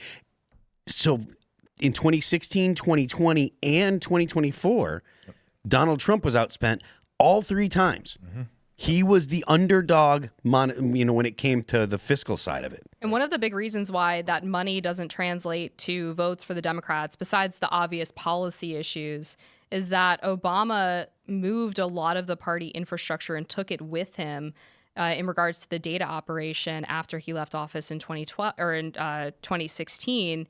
And the DNC was left basically having to rebuild their entire operation without Obama's help. And so like the DNC, for example, does not really even do micro-targeting at this point. They don't even really believe in it as a science. The Republican Party micro-targeted the hell out of this election. So they get voters based on demographics. Republicans get voters based on individuals and policies. Yeah. I mean, I want you to be right. I want to believe that. And I want to see, conservatives have continued positive results at the ballot box, because I do believe that just look at the way that markets have reacted, since Donald Trump has been elected and the foreign leaders. Yeah. And just anecdotally, during the last election, I was getting text messages every 3 or 4 days from the Kamala campaign, from progressive activist groups, asking me to go out and door knock for Kamala Harris. Why? Because I'm a 30-year-old white woman living in Northern Virginia. Okay, pull up my voting history or like anything about me, the fact that I'm a faithful Catholic who attends Mass weekly. You would figure out pretty quick that I'm not going to knock doors for you. Joe Biden is a Catholic. You know what you do though? Yeah. Devout Catholic. Yeah, don't get me started on that. when I get text messages from Democrats, I just want to talk for as long as possible about everything. I'm a very interested voter, just wants to hear everything they have to say. It'll take a long time. And in that time, you're probably not going to be able to talk to anybody else, but I'm listening. I'm listening. Yeah. Don't they have, what companies are now putting up AI to intercept spam calls? And people are now I've stopped getting realizing them. they're talking to AI. It's so obvious. We're not there yet, though. Yeah. I think for some people, like elderly people, That's right, yeah. they probably don't know yet, That's unfortunately. crazy, man. Yeah. Dude, it's going to get so bad. Like, the AI videos that are already coming out are already getting crazy. It's not good. Like, Danny Polishchuk's AI videos are, I think, intentionally not that lifelike. Like, you can tell Trump's mouth's moving in the wrong way or whatever. Right. They're hilarious. But these videos popping up where, like, Joe Biden was holding up a liquor store, they look like AI for now, but in a year, you're not going to know the difference. Look how much has changed in 2 years. And haven't there been reports of elderly people getting phone calls with AI voices that sound like their family members? I wouldn't be surprised. Yeah. No. And then they say, like, help, I'm trapped. I need money. Yeah, exactly. I'm really excited because I was talking to this one dude who works in tech, and he was saying that within a year, we can fully automate Timcast. That's crazy. Yeah, you literally just type in, you'll grab 10 different news stories that you want for the show, and you'll just drop them into a box and click generate, and then it'll render the video, and then you're done. Reject that. Reject it, Tim. And it's going to be funny because people will be watching, and it'll be seemingly normal until all of a sudden, like, Shane's on the ceiling, and then he's back in the chair again, and it's like, Yeah. how did we not catch that? His hand has has 5 fingers and a thumb. Well, by that point, though, it'll be perfect. The hands, that seems to be a thing of the past. With the bad hands and AI. You'll turn into a lizard mid-show and then turn right back. We knew it. Have you seen those fake videos people make where it's like skinwalkers uncovered? And it's like, it's an AI video, but it looks real, and it'll be like a woman standing there, and then she'll turn and turn. As she turns, she becomes a dog or whatever. Yeah. There's so many of those videos on Instagram. Yep. And they're creepy and weird. It's a fun horror short, but they're going to be old people who believe this. There will be young people eventually, too. That's true. I was talking to some dude who said that he has family members that are gone. Yeah. Gone. Like, they watch these videos and they think there genuinely are lizard people who have taken over. Well, no, that's true. It's just So don't believe the AI ones. Now, I here's do think that young people, though, have a harder time with internet reality versus fiction because, like, when I was growing up, we had these classes at our library where we had to learn how to determine like what was real on the internet and like proper sources to use. And apparently they just don't do any of that anymore. They don't have computer labs anymore. So if you talk to people who are employing Gen Z people and even like older Gen Alpha people at this point, they literally do not know how to use computers. They only know how to use phones. Like, they don't even know. I had to teach my intern this summer like Control-C, Control-V shortcuts for copy paste. It's actually quite scary. They like genuinely do not know anything beyond like typing on their phone and watching TikTok. Wow. What's it like with grammar and stuff? Not good. Really not good. But do they just don't teach? You don't think they teach it anymore? I don't think they do teach fundamental grammar. Yeah. No. I mean, just based on the resumes that I get and the writing samples when I'm hiring people and I think editing that's their work. important, and I know you do too. Yeah. Because it but- makes my job harder. Right, People don't know how but to write. I think a lot of people don't care anymore Yeah. about those basics, which is, that's just an indictment of where society is right Yeah. now. Well, and certainly when we continually move towards more short form content, it doesn't seem as important. Yep. Do you think that that writing writing long form stuff is going to be a skill that is going to be common in the future? Or do you think It's not common now. Yeah. Well, I mean, fair enough. The popularity could come back, though. I mean, going back to the AI hook, it is possible, and there are some websites that already do this where they give you the option to read the article out loud. Yeah. And that's a way a lot of people do consume long-form content. If AI gets better at reading long-form articles to people and they can listen to it like a podcast, then maybe. But the problem with long form is the culture in media where they'll go to a journalist and they'll say, can you write us 10,000 words about the current war in Ukraine? And they'll be like, yes. And so the title will be like, The Darkest Hours of Ukraine, the Forefront of the War and Its Current Developments. And I'll see a headline like that and I'll be like, oh, wow, what's going on? And I'll click it. And the first paragraph will be like, it was a dark night. Grass was blowing at my feet and I looked up to the sky. Wind. A man approached me slowly and I looked him in the eyes and he said, Ukraine. And that's when I knew. And I'm like, what is this? Where's the news? I can't stand these news outlets that are like, the writers clearly didn't want to work in news but couldn't find a job anywhere else. So instead of being like, in Ukraine right now, for the past several years, there's been an ongoing war in this region and that region. And I'm like, tell me more. It's like some dude writing a novel about his experience. I think, I'm biased because I'm the one who writes the novel articles that are 1 million words long, but I think people should have an appetite for the articles you want, the objective, just straight up news, but also long form essays, which is why Substack's doing so well. Yeah, I mean, if you read Tucker Carlson's old articles before he really became a television broadcaster, he is an incredible writer. Highly recommend. We don't really have anybody that writes like that anymore. And I would say the other problem with the long form content is that you have people assigned to these type of essays, but they don't even actually go to the place that they're writing about. Yes. Where should people go if they're like actually interested in learning how to write like that? Not school. But Shane. Reading. The journalism Yes. school No. applications I get are the worst. Don't go to Shane. journalism school. Yes. Yeah. You're saying you want to write like that, but when you write like a gonzo piece about how you went to go meet with Civil War historians who are telling the story, and you say like, I'm driving down this road and there's a man. That's a story I totally understand. Right. But when the New York Times is supposed to be writing about like the current developments of the Biden pardon, and it starts with being like, the headline will be like, Joe Biden issues pardon for son, outrage in the Beltway. And it starts with like 2 paragraphs telling me a story about the current weather and Mike's. And I was standing there before the Supreme Court and realized this country was in trouble. And I'm like, shut up. Just tell me Mainstream what's going on. media is famous for bearing the lead. Yeah. Oh, yeah. And activists hijack long form journalism. BuzzFeed, I made a lot of money on my BuzzFeed stock, so you don't despair. Sorry. But Vice did it. And I wrote for Vice too, very long articles, but they got hijacked by activists who will try to write, you want to get that information, but then they'll spend 3 paragraphs selling you on their identity and all this other stuff that they learned in their horrible journalism school, which I taught at for a while. So I get that it's rotting from the inside. Is there any regulation about me stating my current gains from BuzzFeed? I don't know how like Asking the wrong person. I don't know. Ask Haley Welch. Caller. Yeah. Yeah, she seems to know. Because I bought a bunch of BuzzFeed stock when Vivek, so here's the story I bring up quite a bit. No. We watch the news all the time. We read the news nonstop. And so it's kind of wild that a story I learn about, the moment the story breaks, the minute it's published, then, of course, I'm going to try and fact check it to the best of my ability. But usually we kind of just trust the media. And that's a fact. I mean, whether for better or for worse. And then it's like people I know will hear about it a month later. Mm-hmm. So I started saying, like, why aren't I buying stocks? Because, we saw the Nancy Pelosi NVIDIA purchase. Nancy Pelosi just bought a ton of NVIDIA. And I was like, that's funny. That's going to skyrocket. Mm-hmm. And then I didn't buy any. And then it skyrocketed. And people are going to say it's going to collapse. And it did drop a bit. But still. Right. So when Tesla tanked, it dropped down from like 300 to like 113 or whatever, because Elon was talking about buying Twitter. I was like, okay, that's not real. The stock is not going down because anything having to do with the company. It's going down because of the PR around Elon and fears of what the CEO might do. So I bought a bunch of Tesla. Boy, am I happy.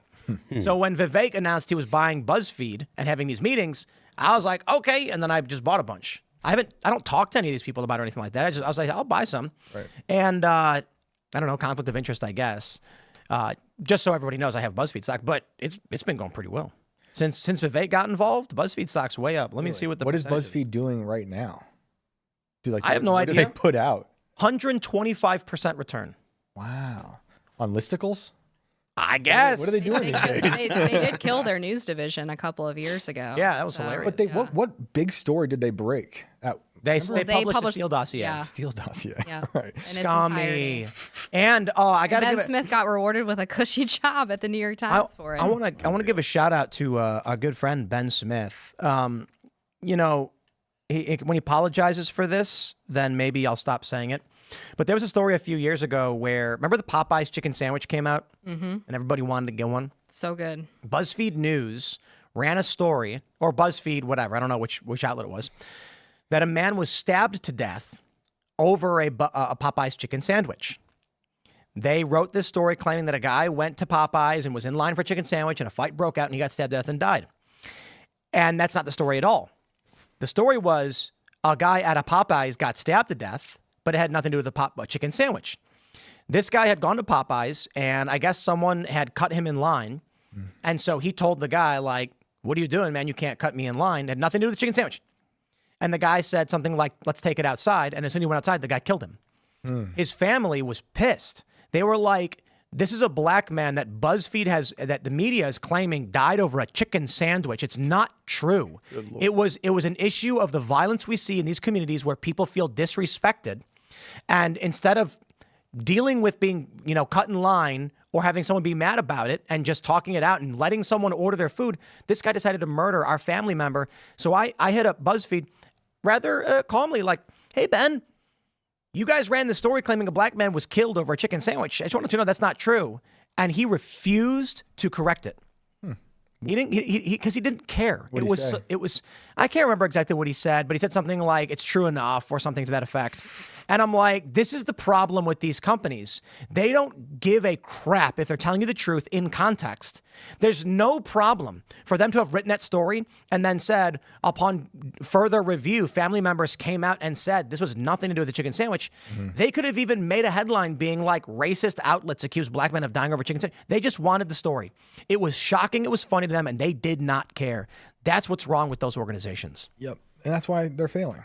Another example is when I worked at Fusion, and Ghost in the Shell came out, and they wanted to be angry that Scarlett Johansson was playing the Major, who's supposed to be a Japanese woman. And the fan base actually said a premise of the show is that you can have a prosthetic body. So in this movie, Ghost in the Shell, this person dies, and then her consciousness is transported into a prosthetic body because it's the future and your brain is cybernetic. And they were like, well, but it's a white woman. And I was like, yeah, but like part of the idea of the show is transcending identity. Like there's literally a line in Ghost in the Shell where one of the guys asks the Major why she prefers female bodies when you can choose any prosthetic body. And I'm like, so this actually, it really does fit. And they were like, yeah, but we're going to go ahead and write it anyway. And I was like, I'm a fan of Ghost in the Shell and they don't care. They just want to write the garbage and make the money. Then when they issue a retraction, when they get things wrong, they make money off that too. That's the secret. Yep. If the New York Times writes fake news and gets 1 million views, and then they get threatened with a lawsuit, they retract it. The retraction is an article as well that makes money too. Maybe not so much for the New York Times because they're mostly subscriber driven, but for some of these outlets that run ads, they love it. Yep. They'll be like, we'll get 1 million on the article that's fake, and then we'll get 50,000 on the retraction. Yep. All of its views. Yep. They don't care. It doesn't matter just so long as people look at it. Because I don't think people even read it though. It's like headlines. Yeah, they'll believe in the caricature of the headline. But if they get the click, that's all that they care about. Because then they can say, we can sell clicks. The secret of the Huffington Post was that people just argued in the comments. That's the secret. Yeah. So they, and then when Huffington Post announced at one point they were going to get rid of their comment section, people were like, wow, because the sort of like the insider journalism organization secret was everybody knew that was really driving page views was that people wanted to argue with, conservatives and liberals were fighting with each other. Was that something you think Breitbart was a part of with the comment stuff, or is that after? I don't know, but this is before Twitter. Yeah. So you're on the internet. Huffington Post emerges. Yeah. It sounds official. They post an article, and there's comments where you can say, this is dumb, this politician should do this, and then you can respond and say, you're dumb. Then we have Twitter. Yeah. Once Twitter came about, that became the internet's comment sections. Yeah. So True. That is what that is what Twitter really is. It's like It's the comment section for like the whole internet. For the collective consciousness. Yeah, really. I mean, it used to be, you know, people would say, "Oh, don't read the comments," because they're always full of vitriol. Because angry people are the ones that generally comment. And as soon as Twitter was created, it's like, okay, this is. Yeah, I love the comments. Yeah, that's what it is. Especially the angry ones. I think they're hilarious. I always read them. I love them. They make me happy. I feel like you get a little out of touch if you're not regularly reading the comments. Yeah, and sometimes I was through Timcast, the second book I did, we were serializing it, and it would be narrated on YouTube as well, piece by piece. And sometimes I got something wrong about like I think it was an amount of miles between one place and another, and I was like, oh, thanks, and it was almost like a fact check, and I fixed it for the book. So I appreciate comments, all of them, good, bad, ugly. I mean, send them my way. Any comments on, you know, on X, I appreciate, especially if you're verified and mad. Those are always good. You can, yeah, did you see that you can see how many followers you have that are verified now? Yep. Yeah. That's interesting. Yeah. It I is. haven't looked at it yet. Yeah, you gotta go to your analytics and you can look, and then this explains why all these liberals are getting angry because they're not making any money, and then their engagement farmers are making tons of money. Yeah. I thought they were taking care of that. To some degree. Engagement farming was a negative thing now. But you know, I'll clarify. There are people who do dumb things where it's like, waffles are better than pancakes. Discuss. And people get really annoyed by this stuff, or they'll like talk about news but frame it in a question to generate. What do you chaos. see? Or they post photos and they're like, what do you notice about this photo? Right, And there's right. literally nothing in the photo, and people just start speculating in the comments. Yeah. Those drive me nuts. Well, one thing that's going to make you a lot of money on X is posting the blue and gold dress and saying, what color is it? Then you're going to get 800,000 comments. And that's the thing. Getting ratioed is money. Yeah, that guy murdered his wife, I believe, from the blue and white dress. What? I think that ended in a murder eventually, yeah. What? No. I could be from another dimension right now with a different set of timeline, but I'm pretty sure in this timeline that guy ended up... Elaborate. That's all I know. What? The guy from that picture, who posted the picture, I think murdered his wife. I hope I'm right now. Good And I Lord. didn't slip through some portal on the way here. It's a terrible story. I know it is, but he brings it up. You can't not. Oh my gosh. He tried to Oh, he kill tried. his wife. Okay. So in my timeline, he killed her, but this one he tried. For the fact. Man whose mother-in-law's blue and black dress went viral, charged with trying to kill wife. Wow. Speaking of viral moments that lead to insanity. You know, after Joe pardoned his son, Hunter, I was just thinking, like, how many more historically unprecedented things can we handle in 1 year? Better knock on wood. No, don't knock on wood. I want more. I know. It's fun. Aliens were supposed to invade the other day. That didn't happen. They did. We just haven't noticed yet. Well, there was that video of that woman where she saw like a meteor break through the atmosphere, but those happen all the time. Yeah, and people are seeing all those weird drones. That's in, right. In, The drones is that are- Jersey or Virginia or both. Jersey, the weird drones flying But everywhere. that stuff. But then there's that stuff in DC that was happening. Where it was clearly just planes. Oh, it was a bunch of planes over DC. Just planes.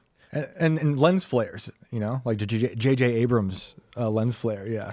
Well, I mean, hey, if I have not Lens identified the plane, it is unidentified and flying. That's fair. It is an object. That is fair. That is fair. But there's weird things going on for sure. Like what? I mean, where do you want to start? We have a cyborg king who's in our administration right now. What are you talking about? Yes. He's a cyborg? Yeah, cyborg king. I love what he says, but I'm worried about our government absorbing AI. I'm worried about, I want to strip away the government to nothing, but I'm worried about implementing an AI government because it's like a bigger version of what we're talking about with the 90% error rate for UnitedHealth We're not ready for AI. Like, our AI is too stupid. that we know about. I think even the AI that they have at higher levels is still too stupid. But they're using AI at war right now, you know, like the lavender stuff, and it's programmatic policing, where they're letting the AI determine who they should take out. Yeah. That's like from an issue. Captain America, Winter Soldier. Right. Literally, the bad guys were trying to implement an AI that would target people they thought were Right. deviant. Yeah. It was Divergent, sci-fi like the movie. yesterday, but that's reality right now. But what I'm saying is, if you want to implement an AI government, we don't have that AI level yet. And we might get there soon with AGI, Artificial General Intelligence. But right now, you don't have it. What's going to happen is you're going to make an AI that says, hey, we want to make government more efficient. What will it do?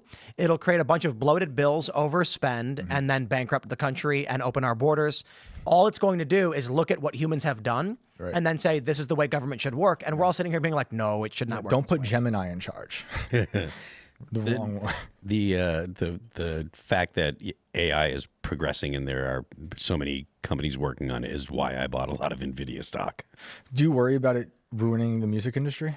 AI? Yeah. Well, I think the music industry is already ruined. Yeah, and From besides, streaming and stuff? AI is destroying what's left. Yeah. True. It's just eating scraps as a vulture. But there's still creative stuff, right? Like, so Sleep Token is Love Sleep Token. They're a great band, very creative.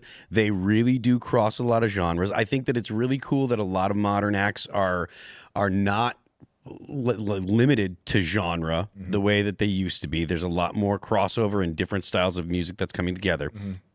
But the music industry itself is just it's a flaming pile of trash. I think music's been largely solved as a problem for a long time mathematically. And there were a few viral videos. There was one famous viral video like 10 years ago where a guy who was a big music producer explained how they make pop stars and how they make the songs. And then the trends in music.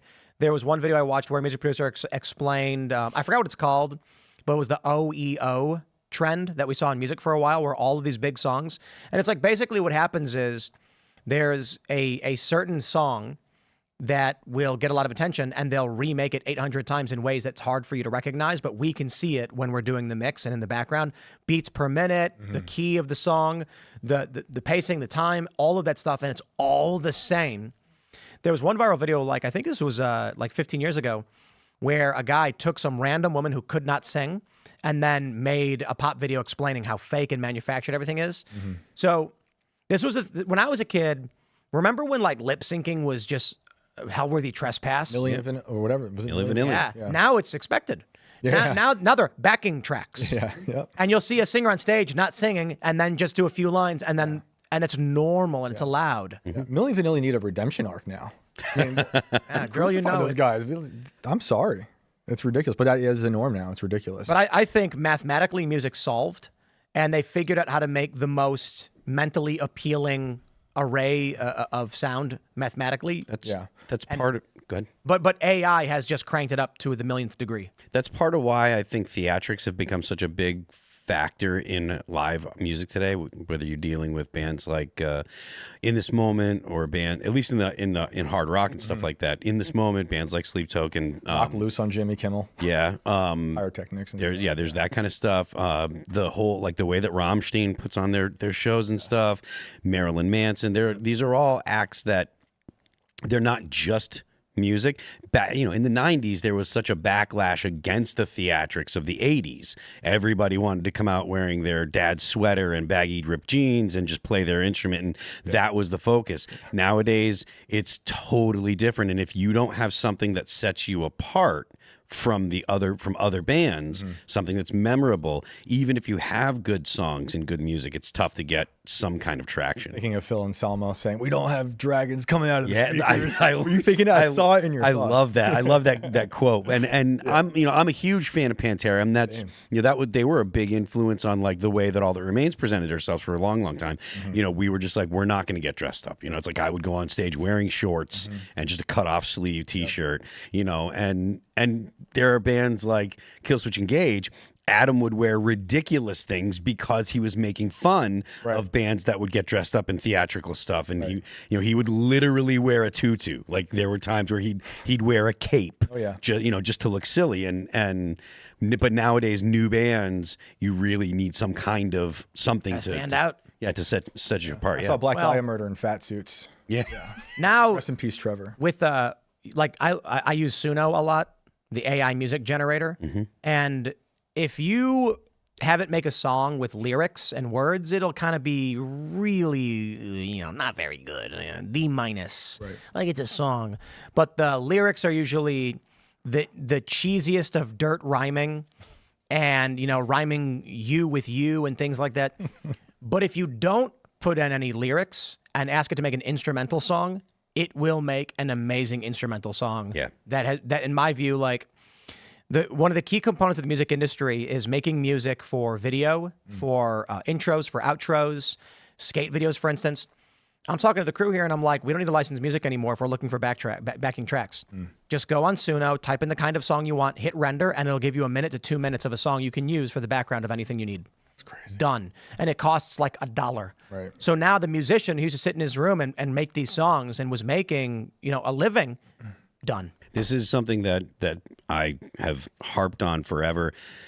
If you're going to be a musician, or if you want to be a musician, like, you need to tell stories. You need to, there has to be more than just the music. Because, you want to have a cool beat, you want to have a melody that people remember.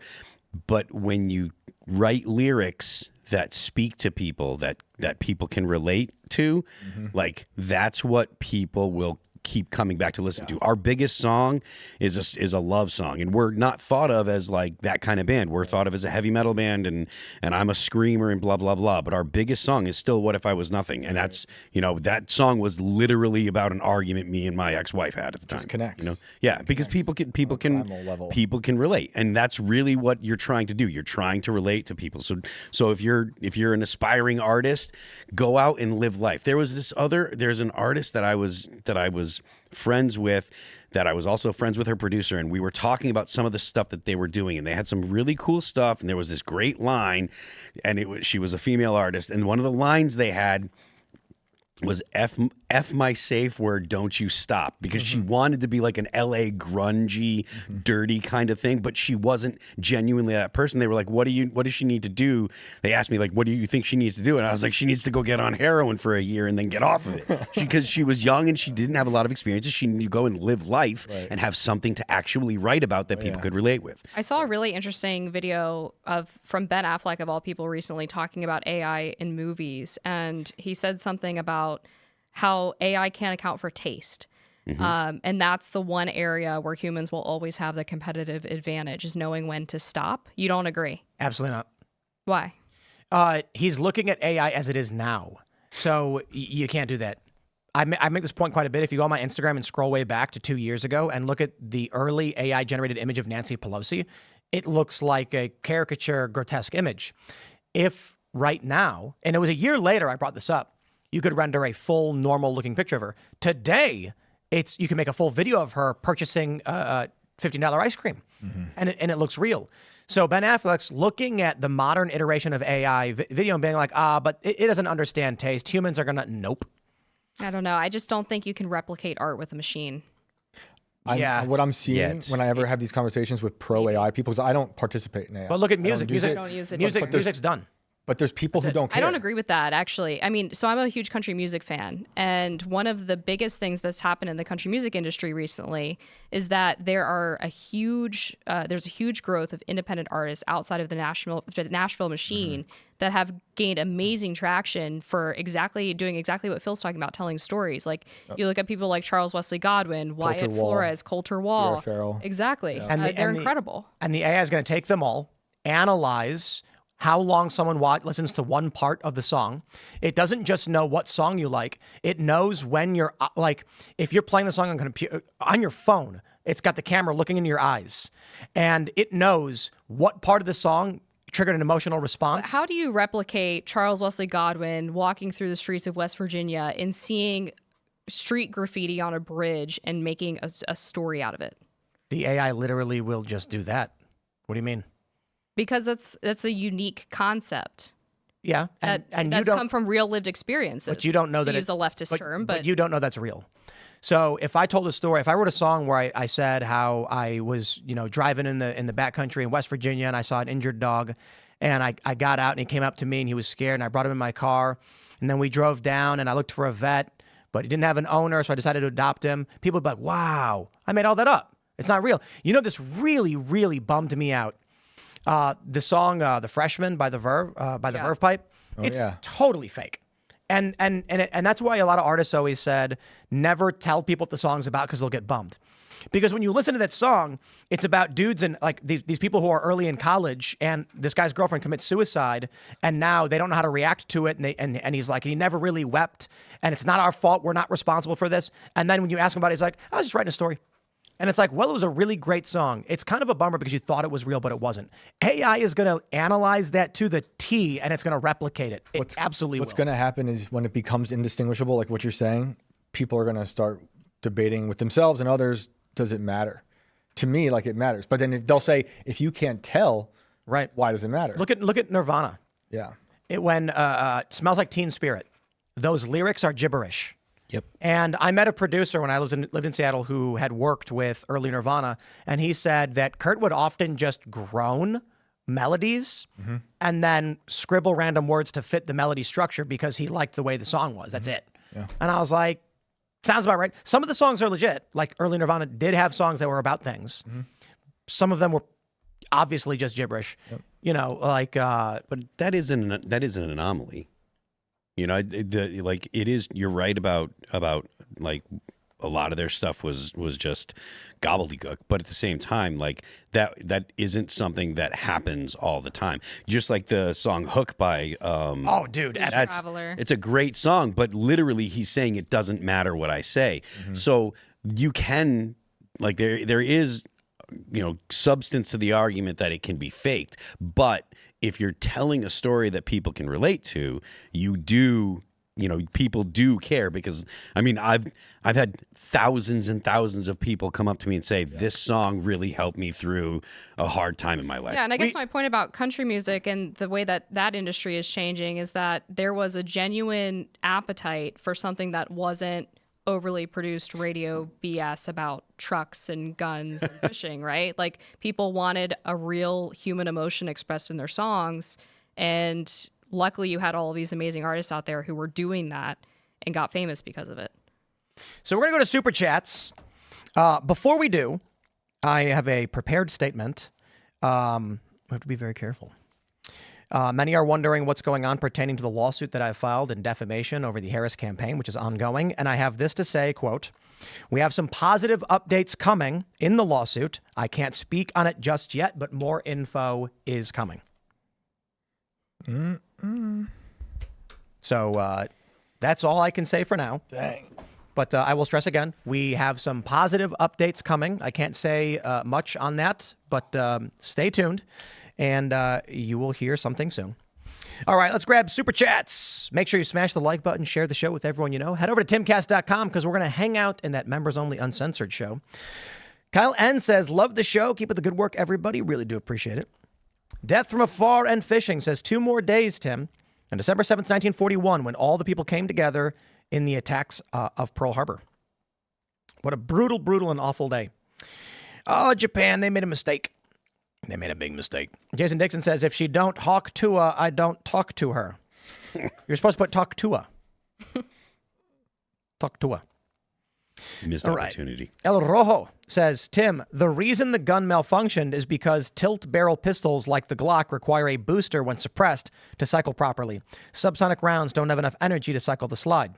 Indeed. We were talking about this the other day, and I rewatched it again, and it does look like he tries to fire and then cycles it and then fires, which is indicative of him not just shooting, cycling.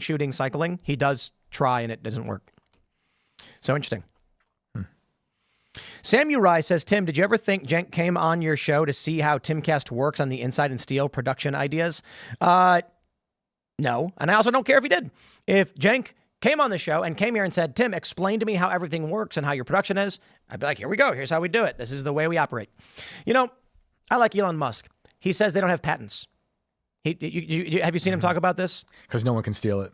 Yeah. That's what he says, yeah. He's like, good luck. This is from a breakaway civilization. I was on a bus. Man, how long was this? 13 years ago.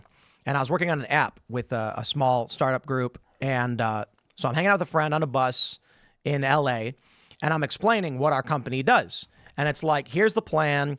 Here's what we're going to do. And basically, it was Act Blue before Act Blue existed. And I really wish we actually got it off the ground. But as it goes with young upstarts, it usually just doesn't. But the idea was like, how can we facilitate digital donations to politicians and create this network? And so we started building and things like that. And so I'm sitting on a bus and I'm talking to my friend. And she goes, stop. Someone's going to hear you. And I look around at everyone on the bus and I'm like, you think these people are going to steal my idea? Like, this is the wrong attitude to have. And so many people who are entrepreneurs are terrified to say what their idea is because, like, someone's going to steal it. I'll tell you exactly what happens. If you go meet with an investor, they're going to say, what's your idea? And if you can articulate your idea effectively, they're going to say, okay, what do you need to make it work? They're not going to go, that's a great idea. I'm going to write it down and have someone else do it. Because then they're going to be saying, I'm going to invest more money in trying to figure out your vision that I don't have because the idea makes sense. No, they're going to be like, I'll just hire you. Mm-hmm. What do you want? How much should I give you? People don't understand that these incubators, they'll give you 50 grand for 30% of your company and then say, here's 50 grand, make your vision happen. Come back to me when the money runs out, make it work. That's a huge chunk of your company for not that much money for a startup. They're not going to steal your idea. They're going to hire you to make it. Right. But people get scared, you know? If Cenk Uygur came here and was like, it's funny because, you know what's really funny about Cenk Uygur is 2014, I think it's like 2014, I meet up with him in Los Angeles. Like, I saw him at VidCon, shake his hand, and we're talking, and I'm talking about doing YouTube stuff and what I'm seeing. And I was talking about how I tried running ads on Young Turks because we were promoting a documentary and it wouldn't work. And he's like, really? And he was like, what happened? Like, and I'm explaining him like how much we bid, why we like. I was like, here's our total budget amount. Here's what we bid. And we wanted to run on Young Turks because it was politically minded individuals in the space. This is well before the Trump era. So things weren't that crazy. He was totally cool. 3 years later, he's screaming in my face at Politicon about being a MAGA Trump guy, just blew up in my face screaming. And now we're 7 years later and he's coming on the show and he's saying, oh, everything's back to normal. I'm just like, okay, dude. Well, you know, whatever, man. All right. Let's see. Mustak Rakesh says, how do you think Taylor would feel if someone posted a picture of Daniel Pearl and said, we want more of this, followed by her own photo? Who's that? Is that the guy who got his head taken off? Yeah, the journalist. Yeah. Oh yeah, dude. She'd be screaming the far right. Right. Yep. And they said, look, I'm not saying I want it, but it's the public sentiment. They don't like the press. That's true. All right. Jacob Auley says, Georgian Prime Minister has started his brutal crackdown on the pro-EU protesters. He called in the military to start wiping out protesters. He just stated he would gladly use torture to do so. Evil. Yikes. Wow. That's crazy. Saravia says, manga, anime, live movie, Parasite. The Maxim featured mothers protecting their child, including human-eating parasite that gave birth to a human baby. Is that the one where, like, the aliens... Have you ever seen this one? So it's like the aliens will come and infect your head, and then they look normal, but their head can mutate into a gigantic alien weird thing, and it takes over your body. But then in the anime, in the manga, I think it is, the alien that infects this one guy accidentally gets his hand. So his hand is like a weird alien thing, but he has full control of his body. Whoa. Something like that. I think 7 years ago, aliens came to this planet and infected the minds of a large portion of this population. And that's why their IQs have dropped so precipitously. I'm kidding, by the way, but it's very much like, what is it called? Invasion? Invasion of the Body Snatchers? No, Invasion by Nicole Kidman. Great one. With Nicole Kidman from 2007, where an astronaut comes back with a fungal parasite that infects at you. If it infects you and you go to sleep, the hormones you release in REM sleep activate the fungus, which then turns you into a hive, alien controlled, and they vomit on people to spread the disease. Pretty sure Rick and Morty made fun of the film, did a parody of it. And then in the movie, they develop a vaccine and cure everybody. But it really does feel like that happened, doesn't it? Oh, yeah. Around the COVID lockdowns. Invasion of the Body Snatchers, for sure, if you watch that. I know that one quite well. That's where we're living. That's when, what's-his-face goes, Yeah. He just passed away, Sutherland. Yeah. He points and screams famously. Let's go. Polly Pure says, you feel better about yourself when you have a job. My father worked until 80 and my grandfather worked until 94, even though both didn't have to. Yeah, so there's that documentary HBO did like 20 years ago about blue zones. I think it was HBO. These are areas where people live to be over 100. They said there are 7 things that they identified that they believe leads to longevity. One of which is they only eat till they're 80% full. They never eat till they're full. But the most important thing was they have purpose. And so there's this one scene where there's like this old 90-year-old Japanese guy chopping wood. And they ask him, why are you doing this? Shouldn't someone younger be doing this? And he's like, what? No one will do this. If I don't do it, no one will do it. I have to do it. And so that's why he's alive, because he has to do it. Yep. I think that's a component of, correct me if I'm wrong too, isn't it true that if babies aren't touched, they die? Yes. Skin-to-skin contact is hugely important in the early hours of a child's life. But not just in the early hours. I heard that, I could be wrong, but I've heard that if like you leave a baby unattended for a moderately short period of time, and I'm not saying like for a few minutes, but I'm not, it's like, the baby won't starve to death if it's deprived of human contact. It just dies. You've heard that? Mm-hmm. I haven't heard that, but I know of stories from back home of infants being abandoned in hotels for like days and still making it. Really? Yeah. How old infants? Like just born. Just born? And left in a toilet. Yeah. It was a horrible story. Yeah, The cop actually so adopted it. I just Googled it. Physical touch, emotional connection, and social interaction. Without this, babies can suffer severe consequences, including death, if deprived of human contact. I always thought that was really interesting because an otherwise healthy baby that has enough energy within it to survive would just die if deprived of contact. And these are probably very specific circumstances if they do tend to happen at whatever rate. But then hearing about how people who don't have jobs, people who retire have the highest rate of mortality, it feels like an evolutionary component within humans to basically, what did Ian call it? Apoptosis? Is that what it's called? When cells self-destruct if they've become damaged or useless. So it would make sense from an evolutionary standpoint. If you're an older person, and you're in a tribe of people, and you're not doing any work or contributing, you are a drag on the energy requirements of that tribe.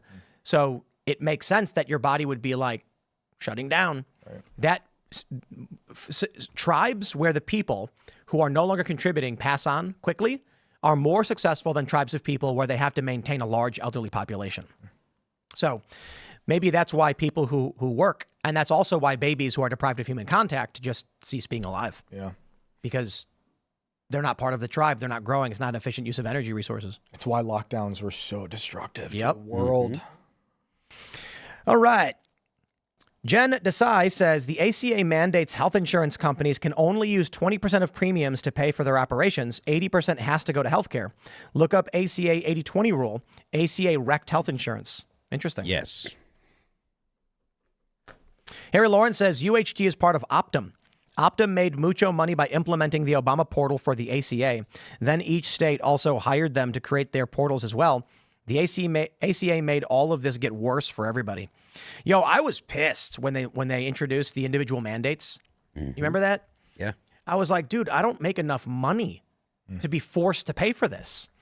And so now they're basically like, well, you have to sign up and pay this per month. I'm like, can't. And they're like, don't worry, we'll tax you at the end of the year. And I'm like, so I don't get health care and I lose money? That's awesome. Thanks. Scumbags. Yeah. I had to go on the healthcare exchange when I first started working at the Spectator because they weren't incorporated in the US yet, so they could only offer healthcare to their UK employees. And it was $1,200 in a monthly premium for like a normal PPO plan. Yeah. I had health insurance. And I was 27 and healthy, like not on any medication, nothing. Yep. I had health insurance through my ex-wife's company, and they stopped providing for families, and it was extremely expensive to buy it. I don't remember exactly what it was back then, but it was ridiculous, and you know it was a mess of a policy. Yeah. So by our third kid, we were like, we're not going to the hospital this time. We're doing this at home. Screw it all, and it was way better, much better experience. Well, I mean that's good. Not everyone can do it, you know. No, like when we were with our first, we didn't know any better. We didn't know about home births like that, but now you know on our third it was great and a little cheaper. Yeah, I mean I don't know that I would want the first to be a home birth, but if you're talking about second and third, I think that it's probably more likely because I just feel like there's more things that can go wrong, and also the lack of experience with the first one. It's like you just need someone in the hospital to advocate for you to not go through all the stuff that they force you that they think they can force you to do. So true. Because they try to do everything. Oh, sure, yeah. And you got to just go in there being like, nope. And you could do that. It's your baby. All right. Illuminati says UnitedHealth is facing lawsuits alleging patients died as a result of medical malpractice, denying them life-saving care they were entitled to. The industry has been getting away with murder for far too long. I do not disagree. Yeah, Insurance companies, the big pharma companies, the whole healthcare industry is a mess. Yep. It's a disaster. But the problems are not solved by these vigilante people in the streets doing messed up ish, if you know what I mean. Yep. We need there is a solution to what ails us, and it is getting in a Kash Patel, getting in a Donald Trump. We are so close to at least the opening of the gates of a populist victory with Donald Trump's second term and the people he's already chosen. Hegseth is sounding pretty good. We'll see. A lot of these people seem fairly moderate. They're not the hard, like Matt Gaetz was the nuclear bomb.